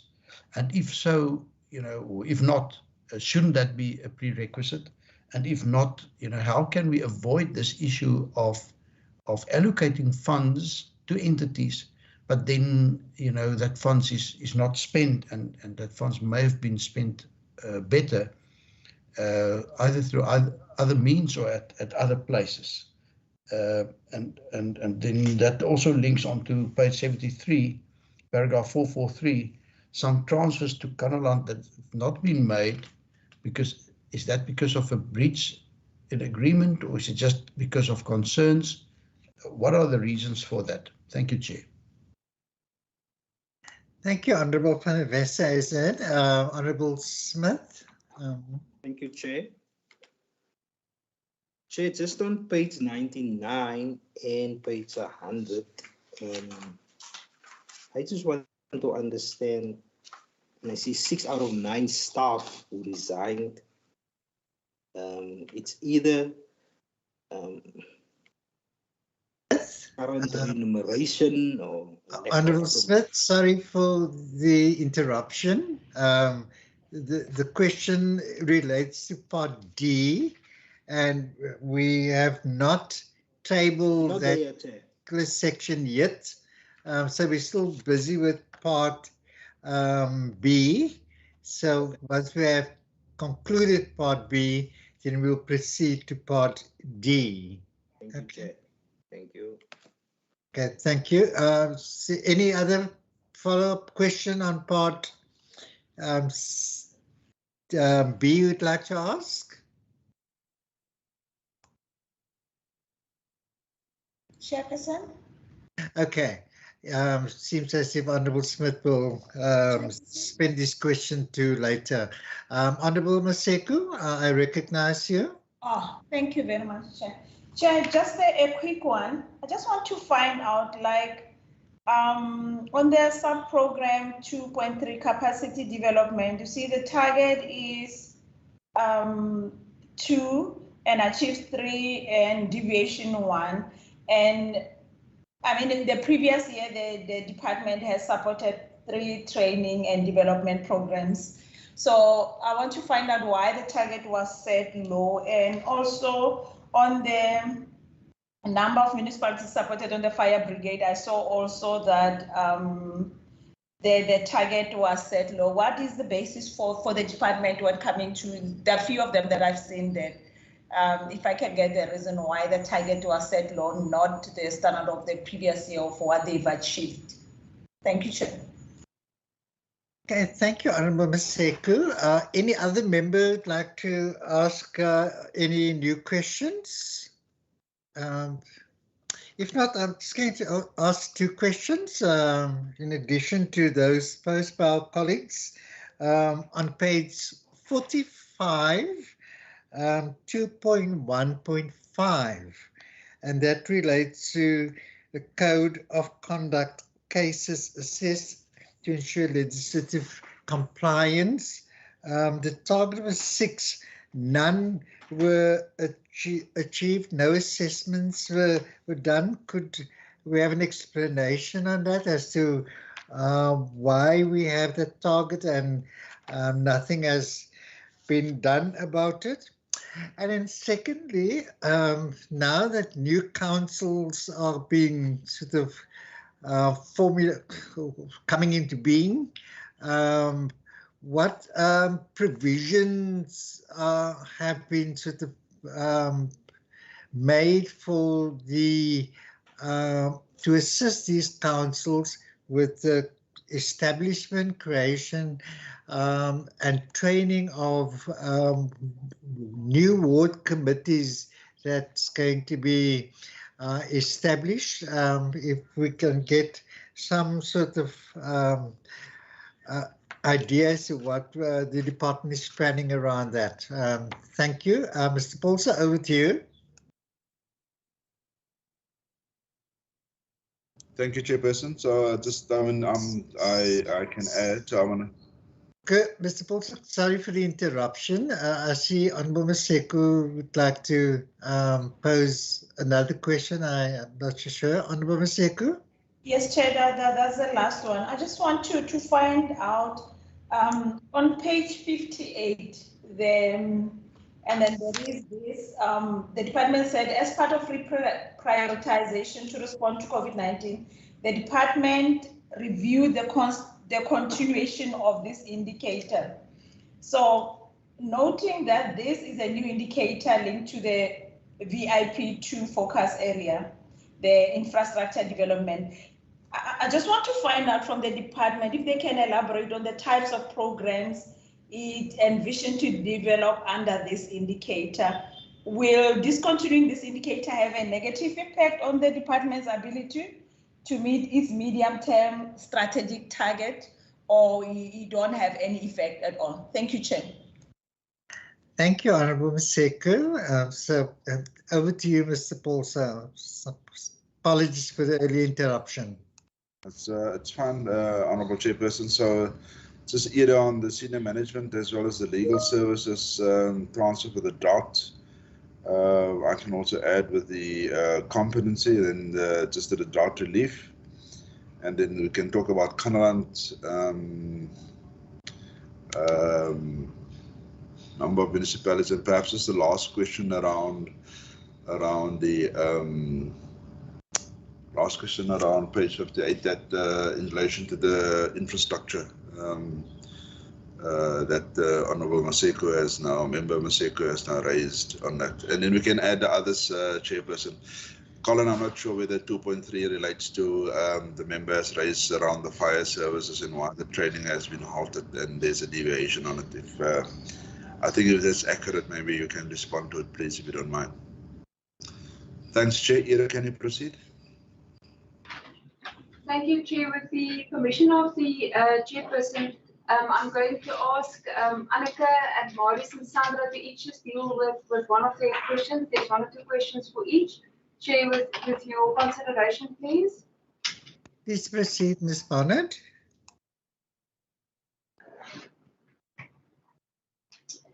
Thank you, Chair. Honourable members. In terms of the regulations on the appointment and conditions of senior managers, municipalities are required to provide and submit reports on the appointment processes of all municipal managers, and all persons will report directly to the municipal manager, to the MEC for local government in the province. So in terms of those regulations, the reports are submitted to the MEC. The MEC is then required, in terms of the appointment regulations, to assess the recruitment and selection process. So that will start with ensuring compliance into the details contained in the advertisement up until the shortlisting process, the council resolution on the appointment, and also ensuring that the successful candidate meets the prescribed requirements, for example, related to the higher education qualifications required. With regard to the questions on the dedicated contact for legal advice, municipalities are able to contact any of the directives throughout the department that deal with municipal governance matters. to seek assistance with legal advice questions. The department also routinely issues us practice notices where we identify the need for certain things, certain areas, and those practice notes are then distributed to municipalities. The department also has a package of training that they provide to individual municipalities as the request arises or where the department has identified the need in a particular municipality.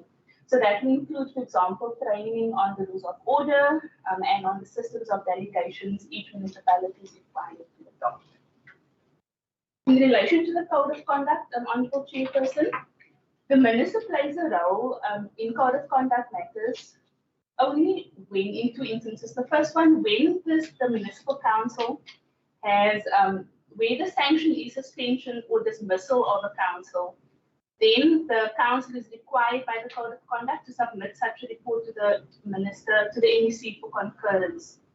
Also, where council appeals a sanction, the MEC in the province is then the appeals authority. So what that means, Honourable Chairperson, is should a councillor not want to challenge its sanction, such a report will not have to be submitted to the MEC. And for that reason, we see the attainment there of 0, because in the year under review, there was no appeal application, neither was the suspension or dismissal for concurrence by the MEC. Thank you, Honourable Chairperson.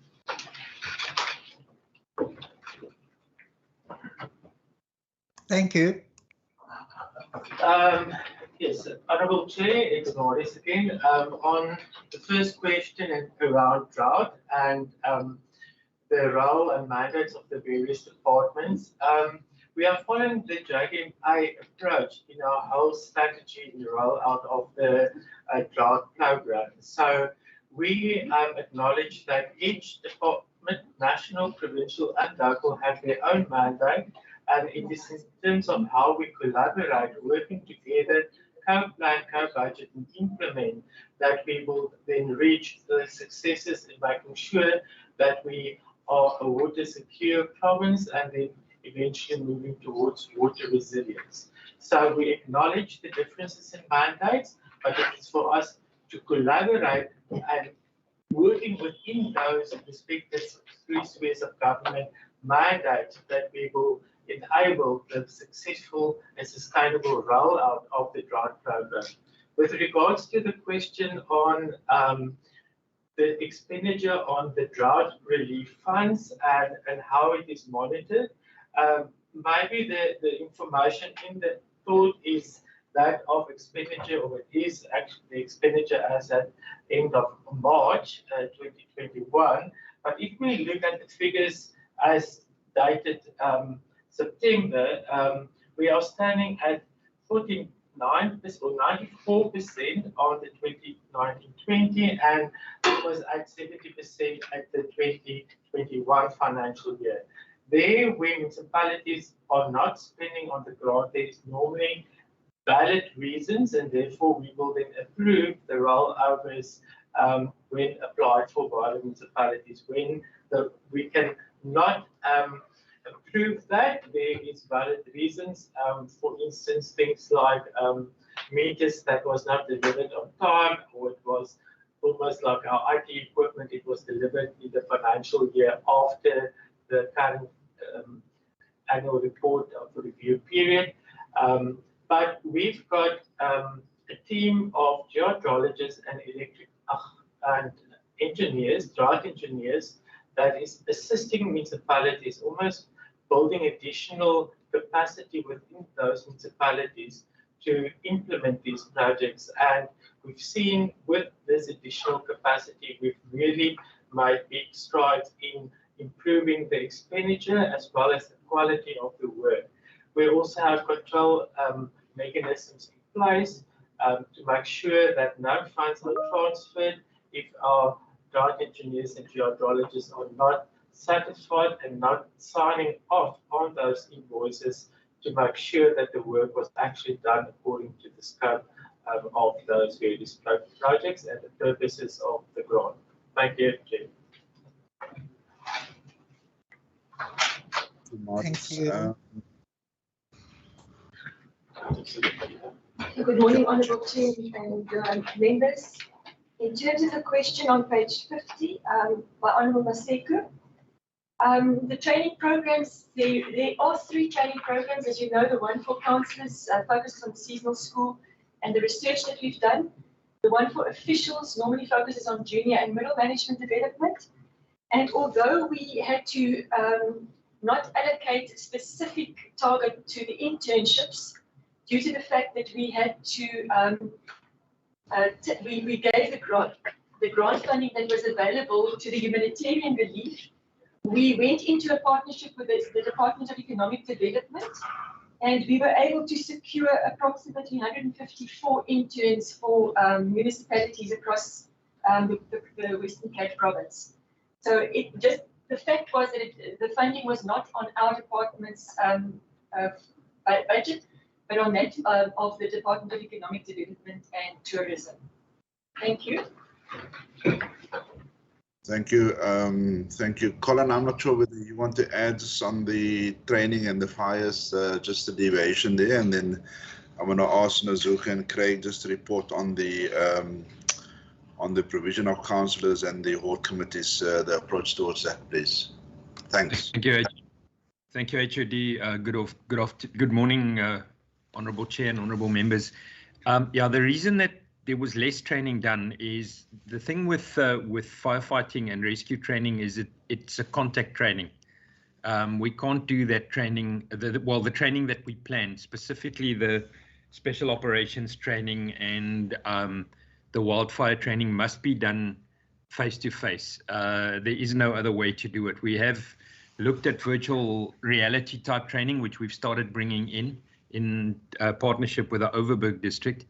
But the reason that we could not carry on with that training obviously was because of the COVID situation, that it caused a challenge for us to be able to bring people together over that period. And that's the reason that we had to cancel some of the training. Thank you. Thank you, Nazuka and Craig. Honourable Chair, thanks, HOD. So when it comes to ward committee training, the first council meetings, a couple of them, they are currently adopting their the ward committee establishment process plan. In terms of the law, the amendments that have now been made in respect to the establishment of ward committees, within 220 days from the date of the first council, in this case, councils must then establish their ward committees. So what we will do then in the department, immediately the ward committees are then established, we will then deal with the training in terms of all the ward committees. Everything in relation to the training, we dealt with it in terms of the procurement of everything that's required in terms of the booklets and the training material. We dealt with it as part of the last financial year, so that information has already been provided to the the 5 districts and the metros. We also dealt with the issue previously. We've trained officials of municipalities. We're also currently doing a refresher training as well as training for those officials that are new officials in the councils who will then do the actual training of ward committees. So everything is on set in relation to the training of ward committees. Thank you, Honourable Chair. Thank you, Chairperson. Just, I mean, I would like just to add on the complexity of the local government legislation. So, I think in theory, if you, I mean, every year there's almost additions and amendments to the existing suite of local government legislation. And I think there's actually in the normal understanding there's a oversimplification of the related suite of local government legislation. But where you find its complexities in the application thereof. And that's why the department actually provides its services to all municipalities, particularly around the application of that legislation in practice, and what does it mean, and how do you navigate your way around it in terms of applying that. So in itself, we have seen over the last year or two that the legislation itself, the drafters and so on, that is also becoming extremely complex and so on. So it's not only the application of it, but it's also now the development in the drafting of, and I think it's always intended to keep local government functional and compliant and the ability to deliver the services and so on. But it creates an additional, I think, responsibility on the department to help and assist interpreting and analyze the legislation for ease of its application. Thank you very much. Thank you, Mr. Bolter. I don't know if we have adequately dealt with the Laingsburg one posed by Mr. Honourable van der Westhuizen. The transfer payment to Laingsburg municipality. Is it Laingsburg or Kannaland? It's Kannaland. It's just Kannaland, sorry. No. It's around the concerns around there was an amount in excess of 4 million, and that's for interventions in municipalities. A grant allocated via the National Treasury to the provinces. And so I think there was a close amount to 10 million. And so that amount has been shared between the Provincial Treasury and this department to assist any form, any municipality that's in terms of 139 under administration for whatever reason. And so given the fact that there was a financial recovery plan, and Kannaland at the time did not fully comply with the content of that plan, and there was some sort of stability in given the fact that the municipality actually veered off that plan. We deemed Kannaland at the time to be unstable, and we could not transfer this additional money in an unstable environment, and that's why there was a decision by the executive to say that we are going to withhold the funding, but obviously continues to monitor and support Kannaland. We have applied now, we've given that money back to the Provincial Treasury, and we're hopeful to get that money back most probably in the adjustment budget process, but obviously for other purposes as well. So we initially asked whether that funding can also be used for municipalities broader than those under administration. There was initial approval to that, but subsequently it was deemed that we rather withdraw the money until such time that the matters in Kannaland have been stabilized. Thank you, Mr. Bolter. Colleagues, are you sort of reasonably satisfied with the responses to your questions? Great. Honourable van der Westhuizen, I don't know if it's a follow-up, please. Proceed. Yes, thank you, Chair. Again, on this financial recovery plan and the withholding of money, I think one of the things which people might fear is that following the elections, that there may be a lot of appointments and filling of previously unfilled positions. And now there is this thing of, positions on the organogram of the organization, but then there's also the issue of funded and unfunded positions.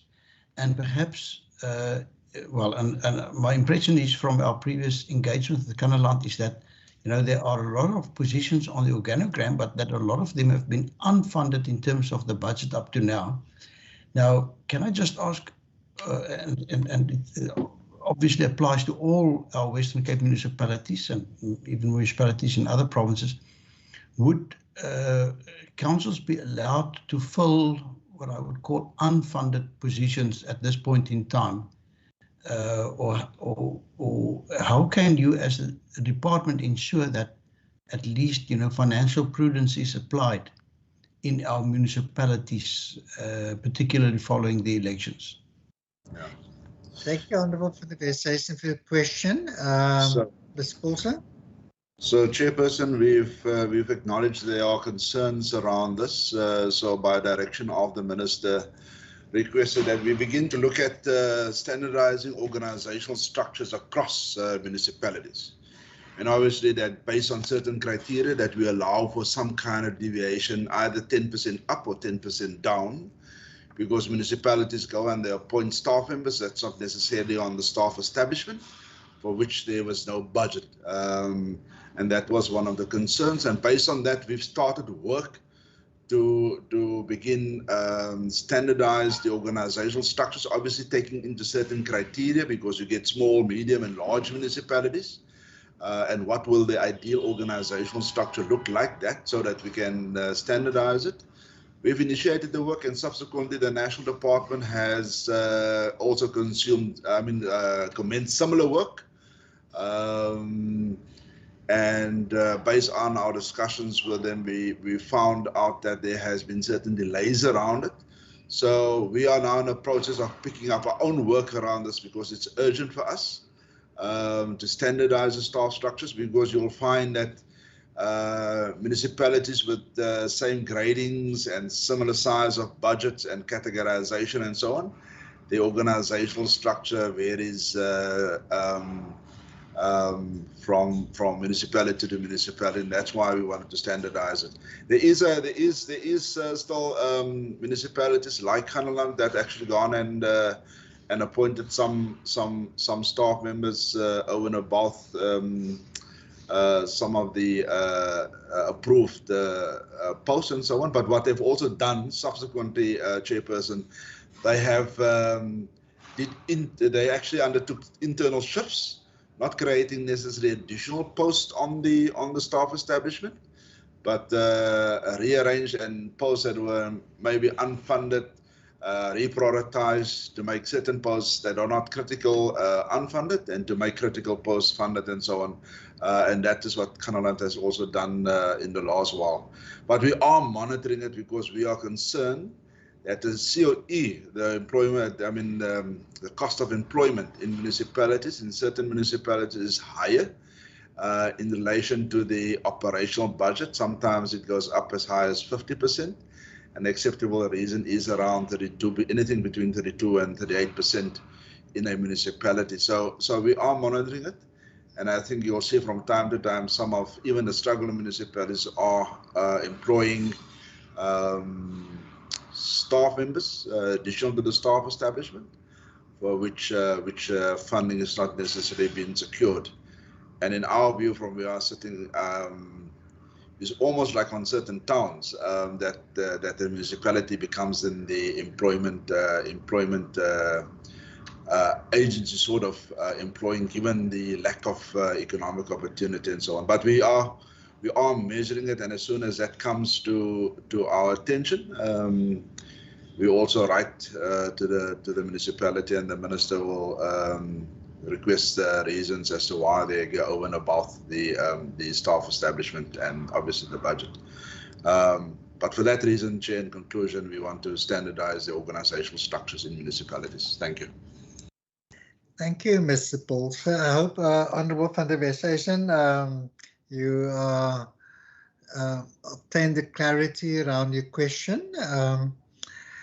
And with that said, we will move to the last section of the annual report for the deliberation, and that is part D. Under hard copy, it is from pages 87 to 129, and on the PDF copy, it is from pages 89 to 131. So it's the last section of the annual report that we're tasked to deal with this morning.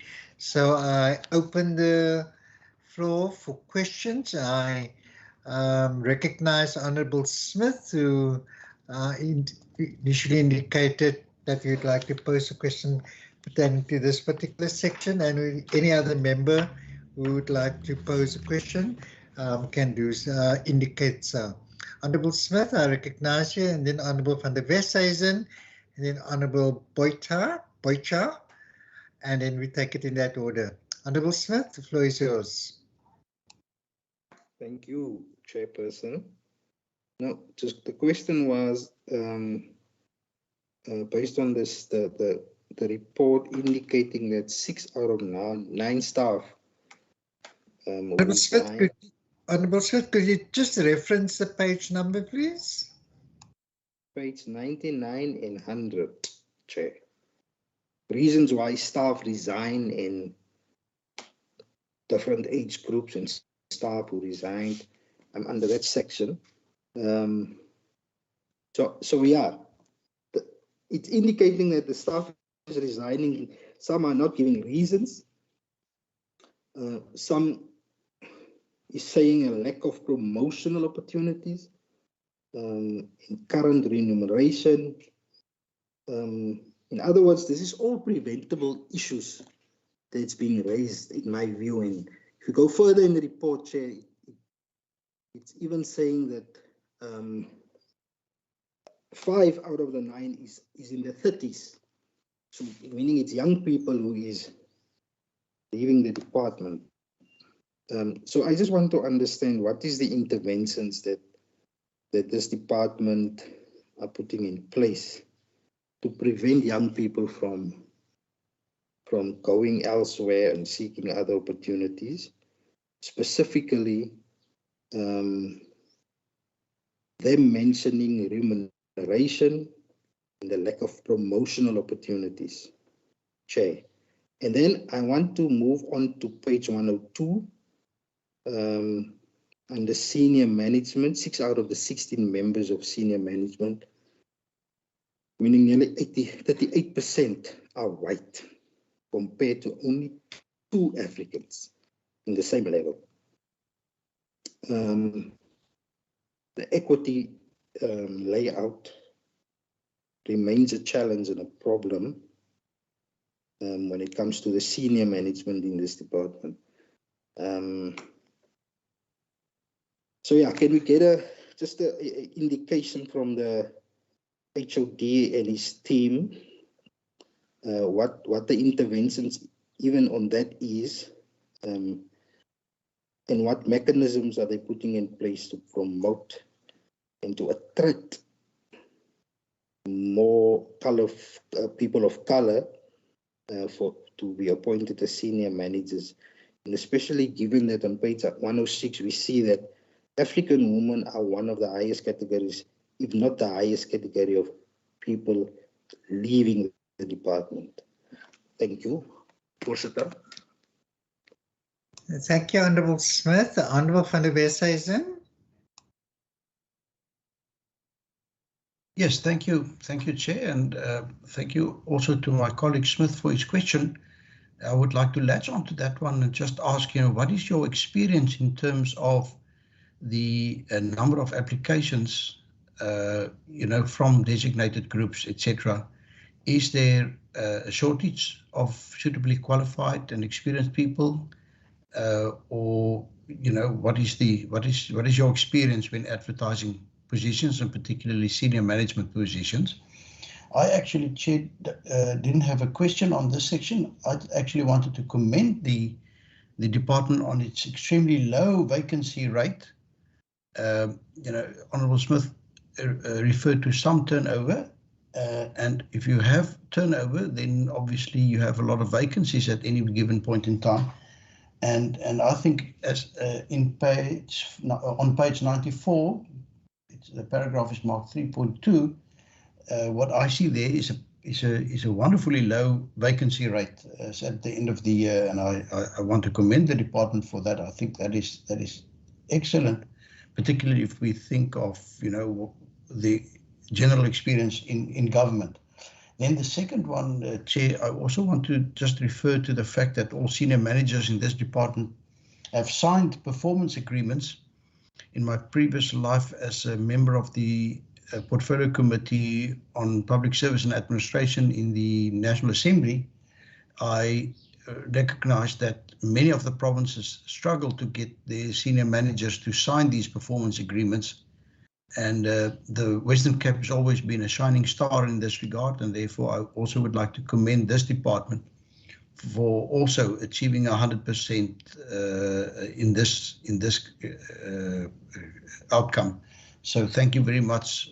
You are really making us proud in that respect. Thank you, Chair. Thank you, Honourable van der Westhuizen, for that comment. Honourable Boycha. Thank you, Chairperson. Chair, am I audible? Loud and clear. You may proceed. Okay, thank you, Chair. My question is on page 91 under table 3.1.2. I just want to find out why was there no expenditure on lower skilled level from 1 to 2? So does this mean that the department does not have lower skilled employees? And then if so, what is the reason for this? And what is the department doing to assist lower skilled people in the province by turning them into skilled workers outside the interns?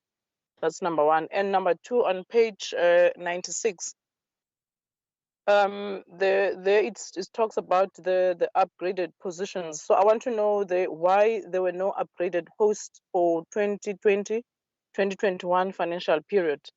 And then on table 3.4.3, there are 2 individuals dismissed for misconduct. And I want to understand what is the nature of the misconduct which gave rise to the dismissal.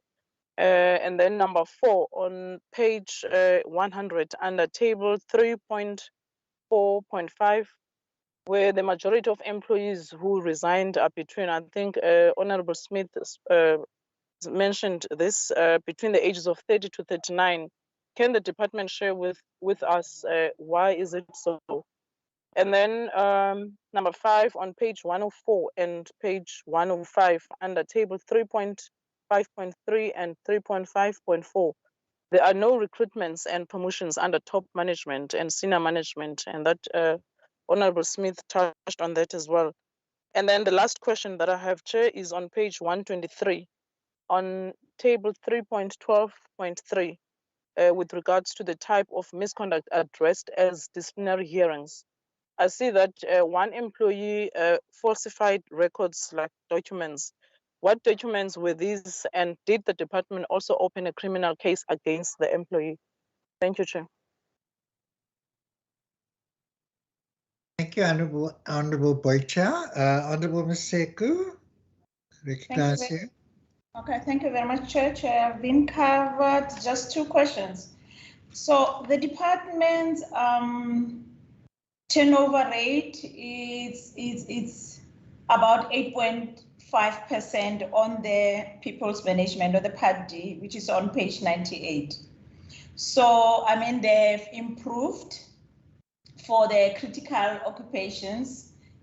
For this financial year is 16.7, whereas in the last financial year, I think it was 22.9, or if I'm right about that. So I just want to find out, in really keeping those critical occupations, what is the department's strategy in that it can implement to retain that critical occupation? Because of we can see that it's bleeding when coming to the critical occupations. And the last one from me, Chair, it will be on page 128 on the consultants' appointments. If maybe I can hear from the department on the table 3.15.1 on the department's expenditure for the consultants.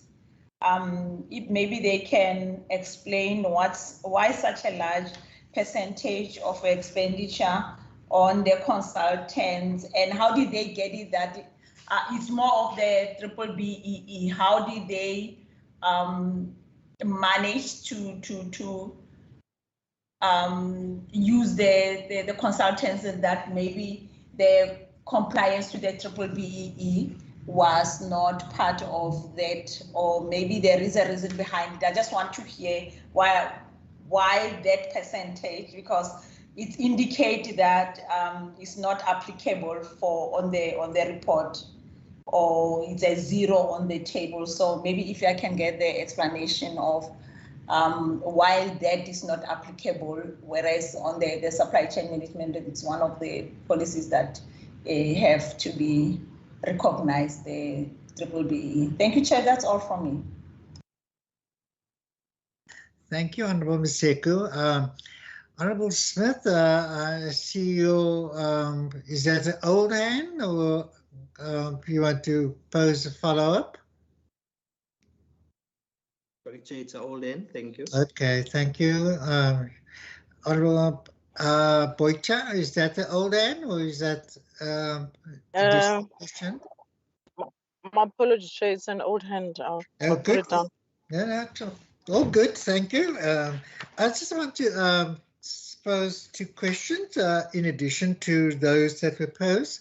It relates to the question posed by Honourable Smith in terms of the resignations. And my question are basically just the one that resigned because of age. And if you turn the page over to page 100 and you look at age category, over the last one, 65. Why is it classified as such and not possibly as a retirement?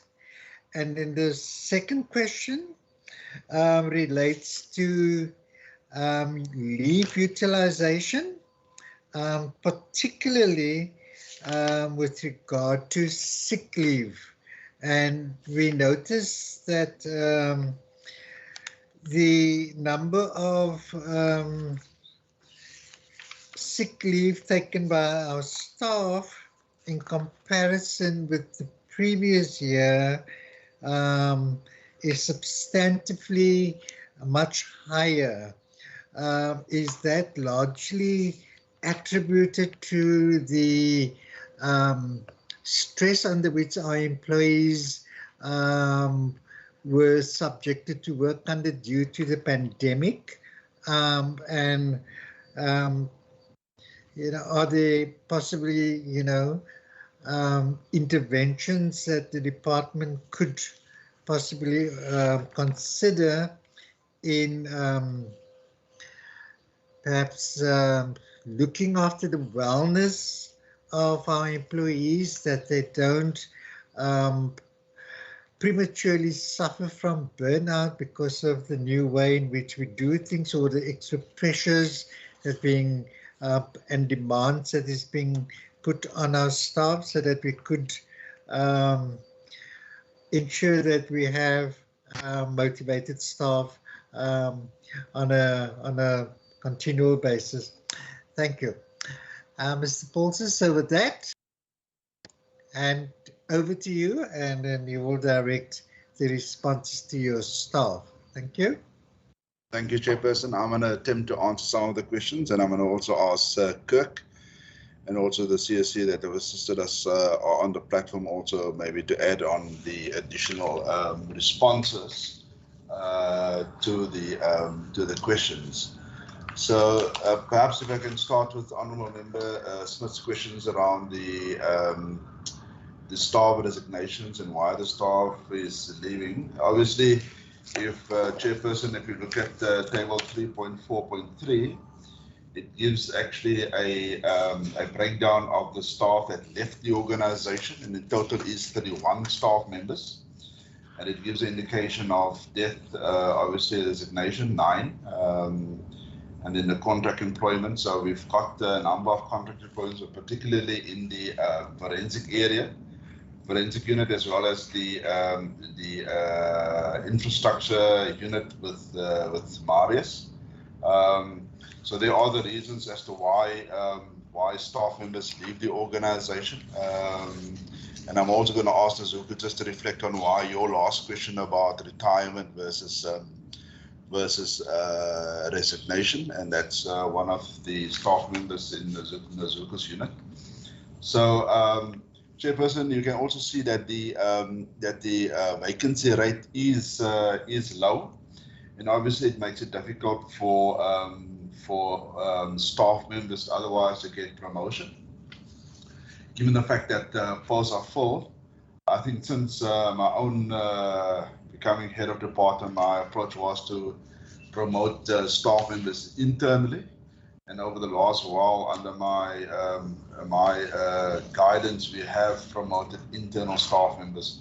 Obviously, to some extent now that we have a low vacancy rate, and it makes it difficult to promote staff in posts that are already filled. The other thing is, I mean, the salary is standardized. If someone leaves the organization and gets a better position somewhere else, the policy doesn't enable us to negotiate with a person to retain him or her. And that has been under the guidance of CSC, but also national.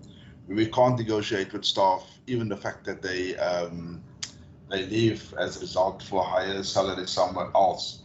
So the latitude within the organization, particularly given that most of the posts are filled, as well as the salary levels that are restricted, it's difficult for us to sit down with staff members that actually leave the organization and begin to negotiate with them around the retirement.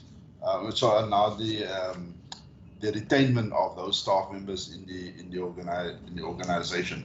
I'll come back to that in more detail in a moment. So if we can look at page 102, the honourable member has spoken about the equity.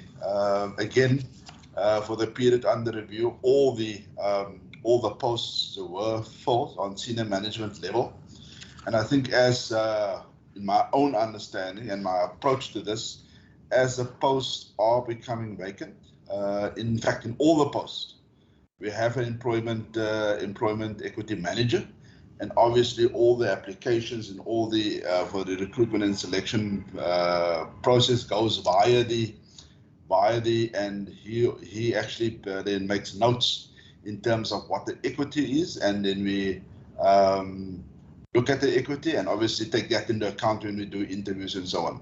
So obviously, from my perspective, given the fact that I've got a delegated authority to approve the appointment within the department, if there's a deviation from the target group, I require full submission, and what has been done by the respective director or chief directors to ensure that we attract the right target groups of it. So, Honourable Chairperson, as and when the vacancies exist on senior management level, obviously we'll look at the balance in terms of equity in filling those posts. But it is a given that all the posts are filled, and as I say, we will look at it as and when so there's not a deliberate move to keep it like that. I think the intention is to make it more representative, in line with the employment equity plan of the department, and that's considered with each and every application or filling of a post within the department. I don't think, Honourable Chairperson, there's a, and I'll deal just with 106 on the question of Honourable Member Smith, but I also want to deal with, while I'm on the senior management, I don't think there's a particular shortage of applications, particularly on senior management levels. What we normally do, as part of to attract the target group, we will more in all respects expand the pool of it. So if our cutoff is maybe 80% or 70% for argument's sake, we will actually expand it to maybe 50 to get a broader pool, so that we also can interview some of the potential candidates on that level. That's the first thing. The second thing, what we also do is, if we don't get the necessary person, we also go on a headhunting approach, and that I approve after attempts to attract the right people in the post in terms of competency, skill, and also representativity. And then we will go then on a headhunting approach to do that. The vacancy rate is low. Obviously, the signed senior performance agreements are in place, and that we monitor. We ensure that there's full compliance around this chairperson. And I maybe just ask Kirk just to talk about the disciplinary, the misconduct, and the view around the information, misrepresentation of information that is not there at the moment. Obviously, the critical post, Chairperson, we try to fill that, given the fact, and it's a range, obviously supply chain, it's the engineers and it's disaster management. And I think it's a dedicated focus on us to have that critical post filled at all time. We have struggled significantly over the last while to attract appropriate engineers, and perhaps Marius can explain or Ira can explain to it. We've gone on three rounds of recruitment and selection processes. We couldn't attract. We've gone to Department of Transport and Public Works, maybe to look at their list of engineers, and we've really gone out of our way to get. But Chairperson, the engineers in particular don't want to work for that salary, and they don't want to work for a year or two, given the fact that some of the posts are, while it's somewhat permanent, others are contract. So I mean, we have difficulty in attracting people for a year and at that salaries. I mean, engineers, qualified engineers, Honourable Chairperson, earn far more than what we are earning in the department as such. And so, as I say, it's difficult to attract them. Bhavna, if you can maybe just respond on the consultants, and then Mizuka, I'm gonna maybe ask you in terms of just the resignation and the resignation versus the retirement. And Chairperson, just on the leave. So I mean, there's a general trend, and we see it right through the province. So prior to COVID-19, the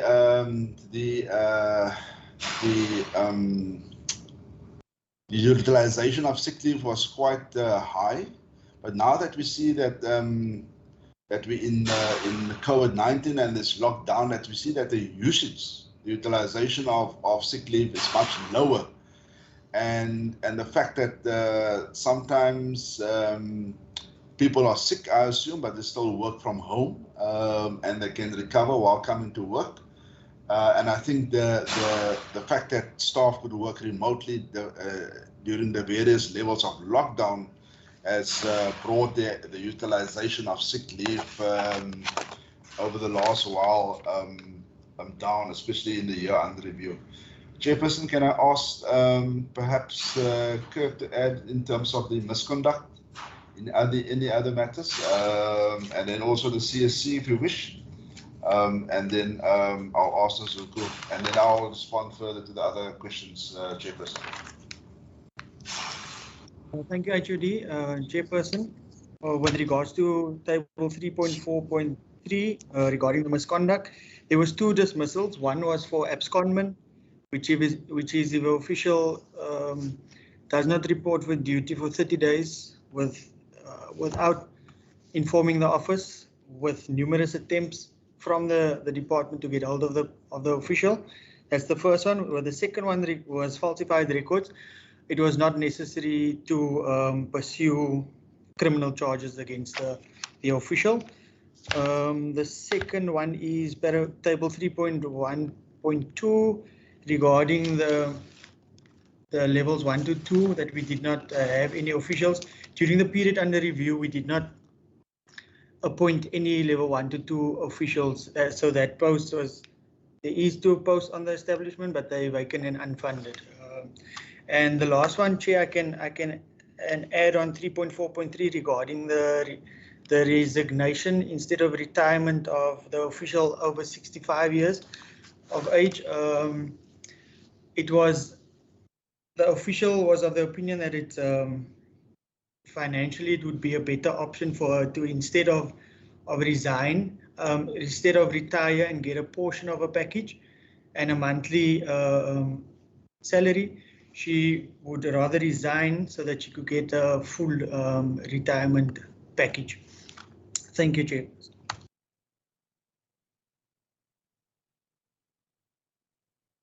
Okay, thank you. I think Ms.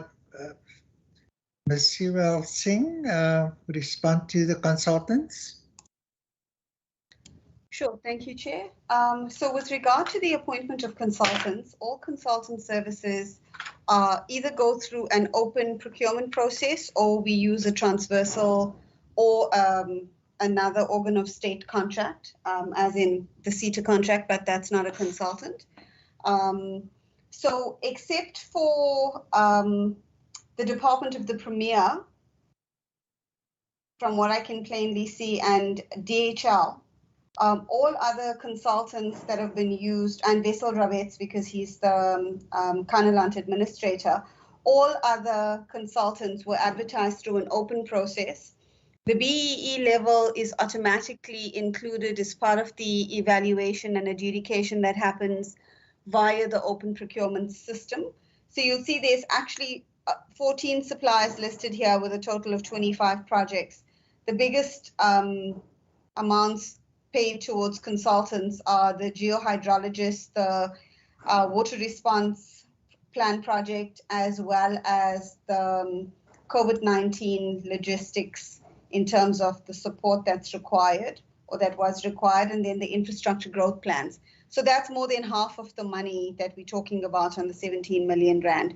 But everything, save for the few that I've mentioned, have gone through an open procurement market, and that would have gone through IPS in terms of the award, or through the government gazette. Thanks. Thank you, Bhavana. Colleagues, are you reasonably satisfied with the response? Are there any follow-up questions you'd like to pose? Just want to make a comment. Honourable Boycha, please proceed. Chairperson, thank you very much. My follow-up question is, in fact, it's just a comment on the question posed by Member Smith, that is on the issue of the BE and the equity. But I want to say that every time when we sit these kind of meetings, when reports are tabled of this nature, since I took office in 2019, we have been getting one response over time about the issue of scarce skills, and leading up to head hunting by the departments because they can't fulfill the BE requirements. So by look of things, it clearly means that the department has no plans or zero plans to comply with the BE requirements that are aimed at redressing the imbalances of the past. So I just want to understand exactly from the department, what is it that they're doing apart from giving us one answer over and over time. We are almost in the third year of the financial year before the office ends. We still are getting the same answer over and over again. Can the department commit and tell us exactly what is the issue beside the issue of headhunting and the scarce skills? Thank you. Thank you, Honourable Boycha. I don't know, Mr. Paulson, if you want to respond to that. Perhaps just for greater clarity, Chairperson, the Honourable Member refers to the post and the critical post and the filling of posts, but then the Honourable Member also refers to BEE, and is that in relation to the consultants? Or I just want to understand before I respond to the question, Chairperson. Thank you.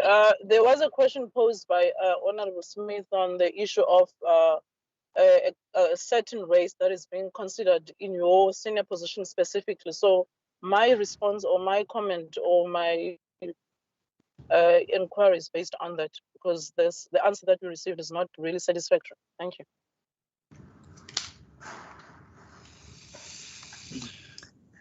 Honourable Chairperson, I do appreciate the question of the member.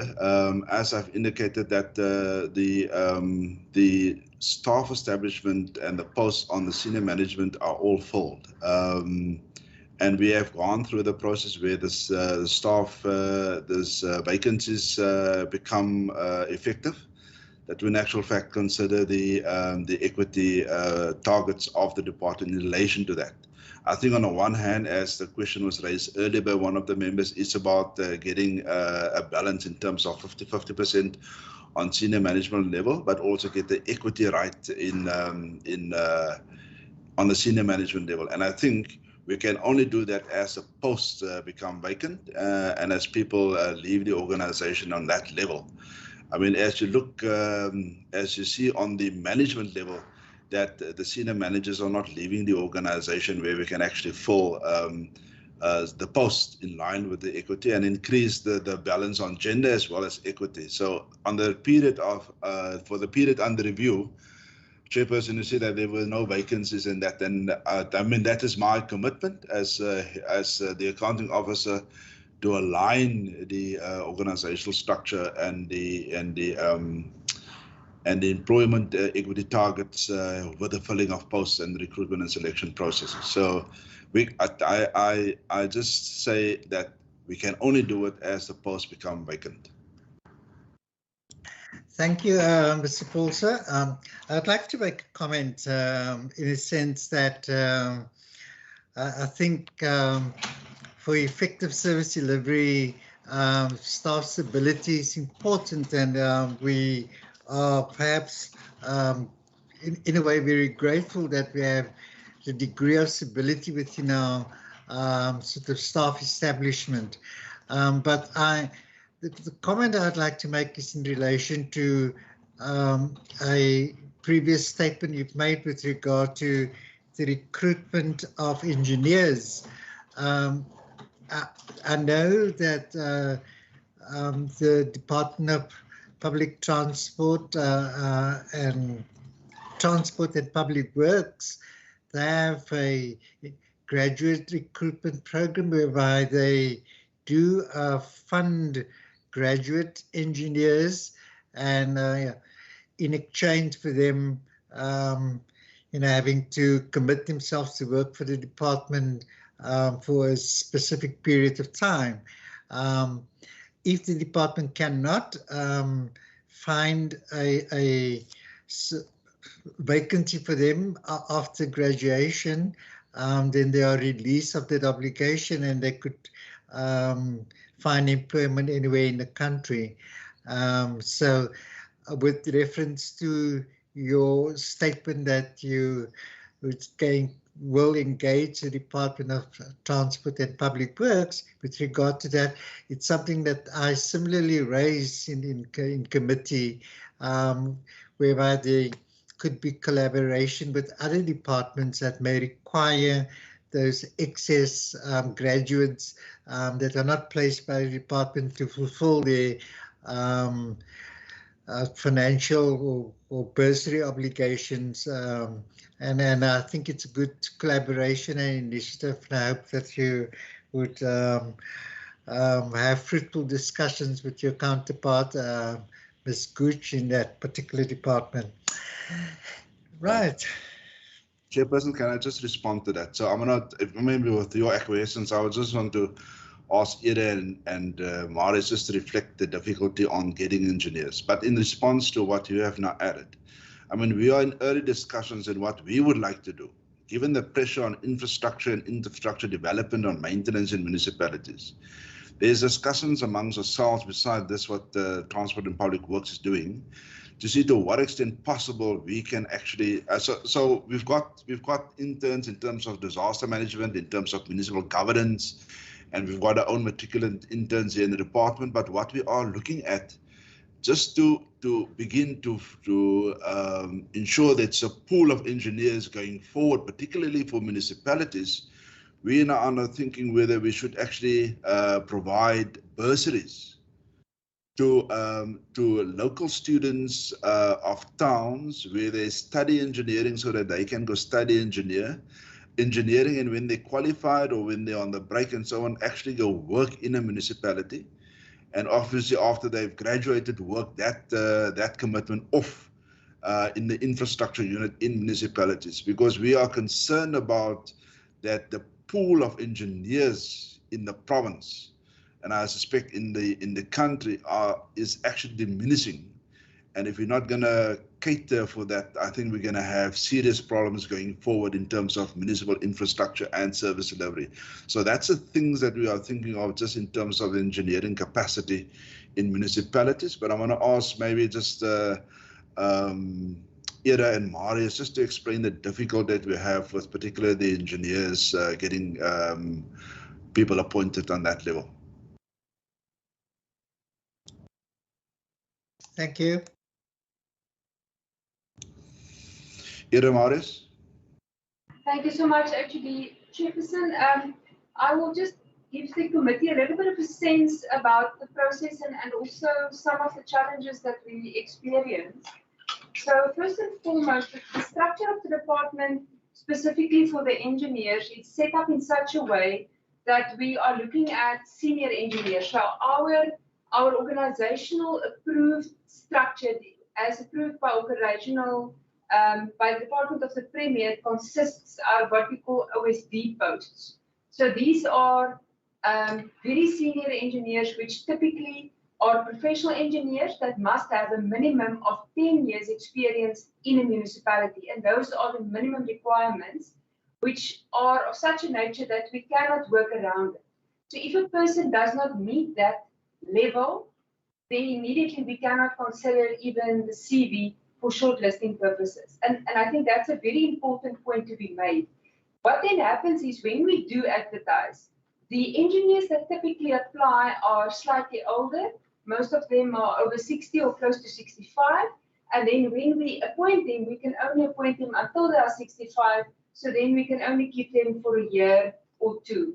That is the first sort of practical challenge that we have. The second practical challenge is, until recently, the DPSA regulations did allow for our HOD to negotiate at which level the engineer can come into the organization and at which level can be paid within the allowed tranche or allowed leg.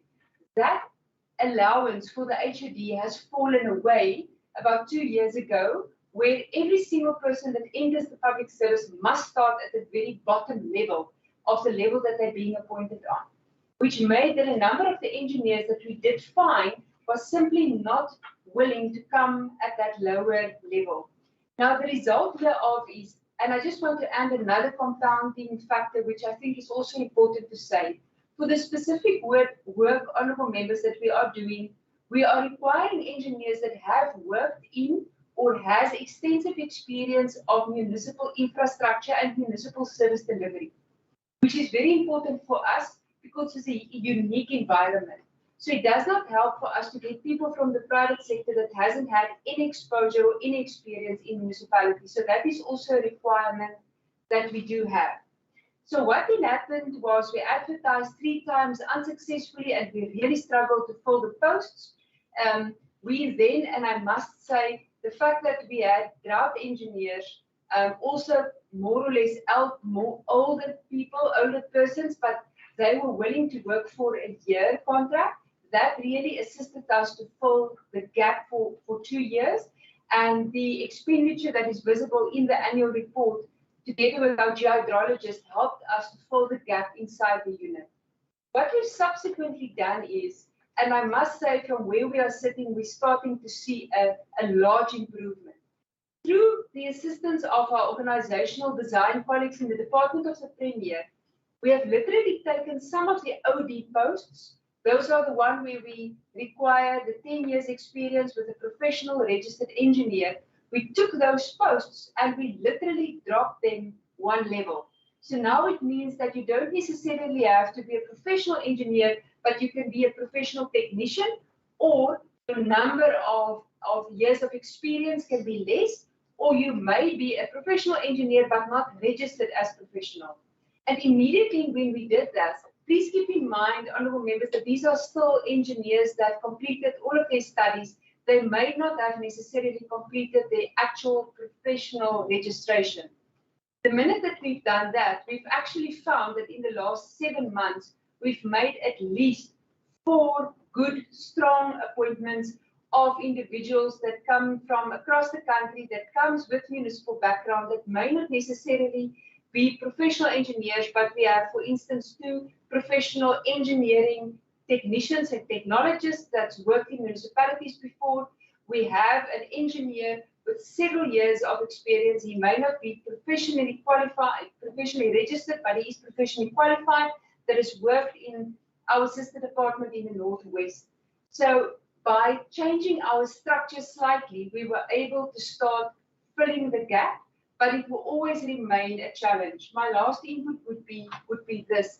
This is one of the units which our HOD has also prioritized for the organizational redesign of the department to be prioritized, exactly for that purpose, to ensure that we have a combination of the correct level of people that we require to be able to assist and actively drive service delivery in municipalities. We need a combination of professional engineers and lesser younger engineers. We need project managers, we need geohydrologists, and that unique combination will really help us to take service delivery forward, and that's why that unit was prioritized for restructuring. That has also been concluded, and as I reported before, also with the forensic unit, has started internal consultation processes, but is obviously awaiting final funding and also consideration by the DPSA. Thank you, Chairperson. Thank you, Ms. Barnard. Thank you, Mr. Pulser. I don't know if there's anything else you want to add. No, Chairperson. I think we've got similar struggles also on the forensic unit, just to get the right people.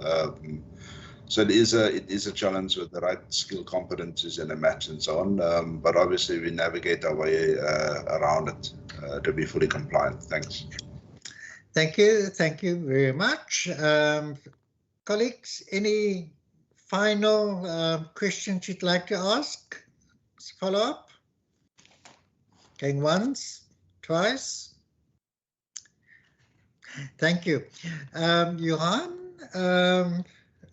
that time of the program, are there any members of the public on the platform who would like to pose a question to the department? Chairperson, I could not pick up any members of the public. You're welcome to put the question to them if they are. I think that we'll pick up if they are. Thank you. If there are any members of the public who have joined our meeting and would like to pose a question to the department in relation to the annual report that was tabled today, please feel free to do so now.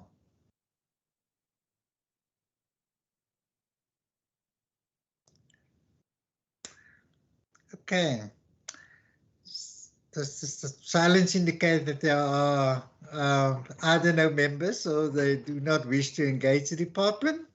Be it as it may, I think thank you, colleagues, that we have exhausted the various parts of the annual report. And thank you, Mr. Paulser and your team for the extensive responses you provided to the committee in relation to the questions posed. And we are pleased, and some of our members have indicated about the performance of the department. I don't think that I need to add anything more to that. So the last thing that we're going to do before we're going to excuse the department and the minister, I'm going to ask firstly, Mr. Paulser, if whether you have any closing remarks you'd like to make, and then I'll ask the minister if the minister has any closing remarks, and then from our side, we'd like to thank you and your team for your hard work, and we know that you're going to have enormous challenges with the new councils coming in and the inexperience that would permeate across many of our young municipalities. And as I was just reading about a newly elected mayor who remarked that he knows nothing about local government, and he read on the internet about the duties of a burgemeester, a mayor. So So you're going to have an enormous challenge on your hand dealing with many of these new complexities that's going to present itself. And we hope that wherever we can assist you in executing those sort of tasks as best as you possibly can, we will be there to help. So with that said, Mr. Paulson, I'll hand back to you. If you wish to make a few closing remarks, you may do so, and then thereafter the Minister. Thank you, Honourable Chairperson. Just to connect to your last point, I think we have a work cut out for us in terms of the municipal councils. I think you and the members are, honourable members, are aware that there's 16 hung councils in the province. And as some of my colleagues have indicated, the inaugural meeting started last week. Obviously, they've got 14 days to convene, and then obviously the district on 14 days. So it is going to be a difficult task. One can expect that the coalitions will change quite often. Could almost be at every and each council meeting. So yeah, we've got a work cut out for us, but just to increase the awareness and understanding of local government in a way that you've said that the mayor has read on the internet what his roles and responsibilities are. So we are also under the guidance of the minister, have the intention to provide this booklets to all the councillors in the province. You know, all the legal booklets, the legislation, the Systems Act, Structures Act, the MFMA, and so on. So that's part of the initiative. The second one is to collaborate with many stakeholders on the training of the new councillors and the incoming councillors, to see to what extent there is a appropriate understanding of the roles and responsibilities. And so that are some of the initiatives that we are doing. But from our side and from the entire team, Honourable Chairperson, thank you for the oversight that you exercise over us.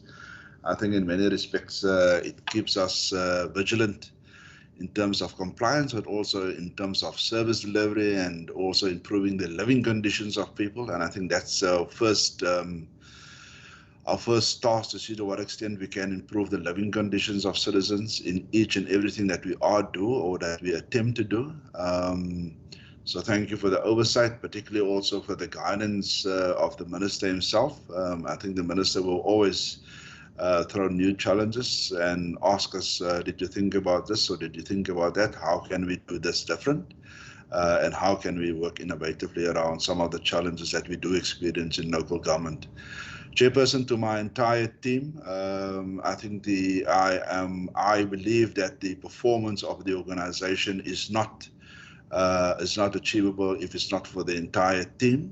So for each and every chief director, for each director and every staff member, regardless of the level, I think my sincere appreciation for the commitment, the dedication to make a difference in the lives of citizens in our province, but also just your contribution over the last year, particularly while we've experienced various disasters, but also while we had to work in a different format in terms of COVID-19. I really appreciate it. And from our side, thank you very much, Honourable Chairperson. Thank you, Mr. Paulson. Closing remarks from the Minister. Yeah, thank you, Chairperson, and thank you to the committee.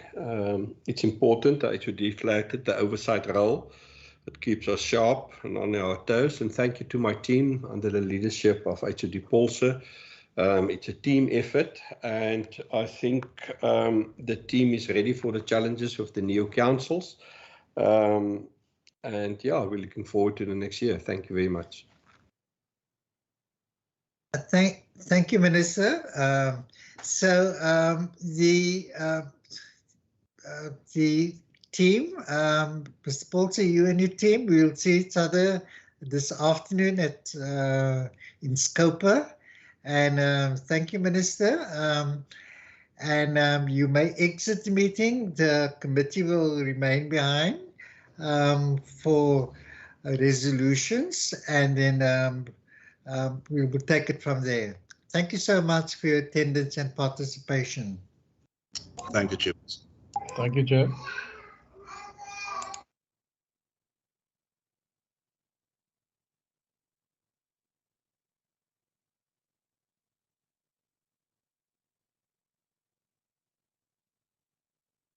Okay, Jan? I'm here, Chair. Are we ready to go? Everybody else has left the meeting? See, there's some people here, Chair. I just want to get them out. Okay, that's no problem. Okay, so that brings us to the last part of our meeting, colleagues, and that relates to resolutions that we'd like to take in relation to the annual report that was just deliberated upon. So, any proposals for resolutions that we'd like to take? Jan, I see you back there. No, Chair, I was just busy writing, getting ready to take it down. So. Good. Okay, I recognize Honourable van der Westhuizen and then Honourable Boycha, in that order. Honourable van der Westhuizen. Thank you, Chairperson. My first proposal would be that we congratulate the department on the annual report and the contents thereof, and particularly for the good historic record of achievements, and particularly in terms also of the financial outcome of the department. I'm doing it here because obviously this is the only time that this committee, which deals with the department most often, is able to express itself, although I know that the financials will be discussed in detail by another committee. Thank you. Thank you, Honourable van der Westhuizen. I think it's the 8th consecutive clean audit. It's a remarkable achievement. To be recognized, yes. Yes, absolutely. Honourable Boycha. Chair, thank you very much. I'm not sure how far back can we request reports.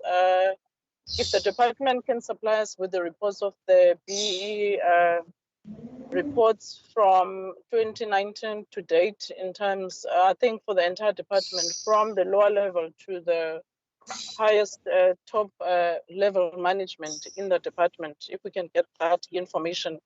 And lastly, if we can also be supplied with the list of the key performance appraisals that they have mentioned on the issue of Tusong operations, and if we can get that. And those are my two requests. Thank you, Chair. Okay, thank you. Just clarity with regard to the first one, is that is it employment equity or because I'm not quite sure whether what is required. What I mean, Chairperson, remember in each department there is an equity report which illustrates the compliance in terms of what the BE requirements are. So I'm speaking on those terms. So if we can get that report, whether the department is compliant or is meeting the targets, because each department has targets or they've got key performance appraisals on that particular aspect of whether they are compliant with the BE or equity compliance. I'm not sure if I'm making myself clear. I think I've got the gist of it, what you're trying to say. Thank you, Honourable Boycha. Yes, Ariane? And that's for the past 3 years, so it's 2019, 2020, and 2021. That's correct, Chair. Okay, Chair, I've got it. Yeah. Thank you. Honourable Seku? Thank you, Chair. I thought that maybe for the sake of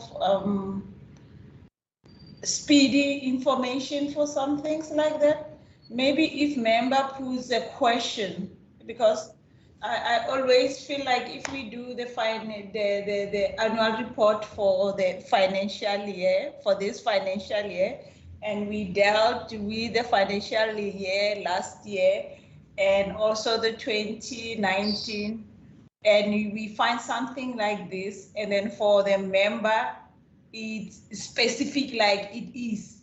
It's better when it's a question, the written question from the member to the department to get that information, so that it can be, if it's something that it can be a build-up for the standing committee, it can be directed to the maybe she can send a request to you, Chair, to put it on the agenda for continuing deliberating about it on the agenda. But if it's going to be the information that comes to the standing committee, sometimes you miss it if it's important to you, Member Makamba Buja, but it's just a suggestion that I've seen that it works wonders if you do it that way. Thanks, Chair.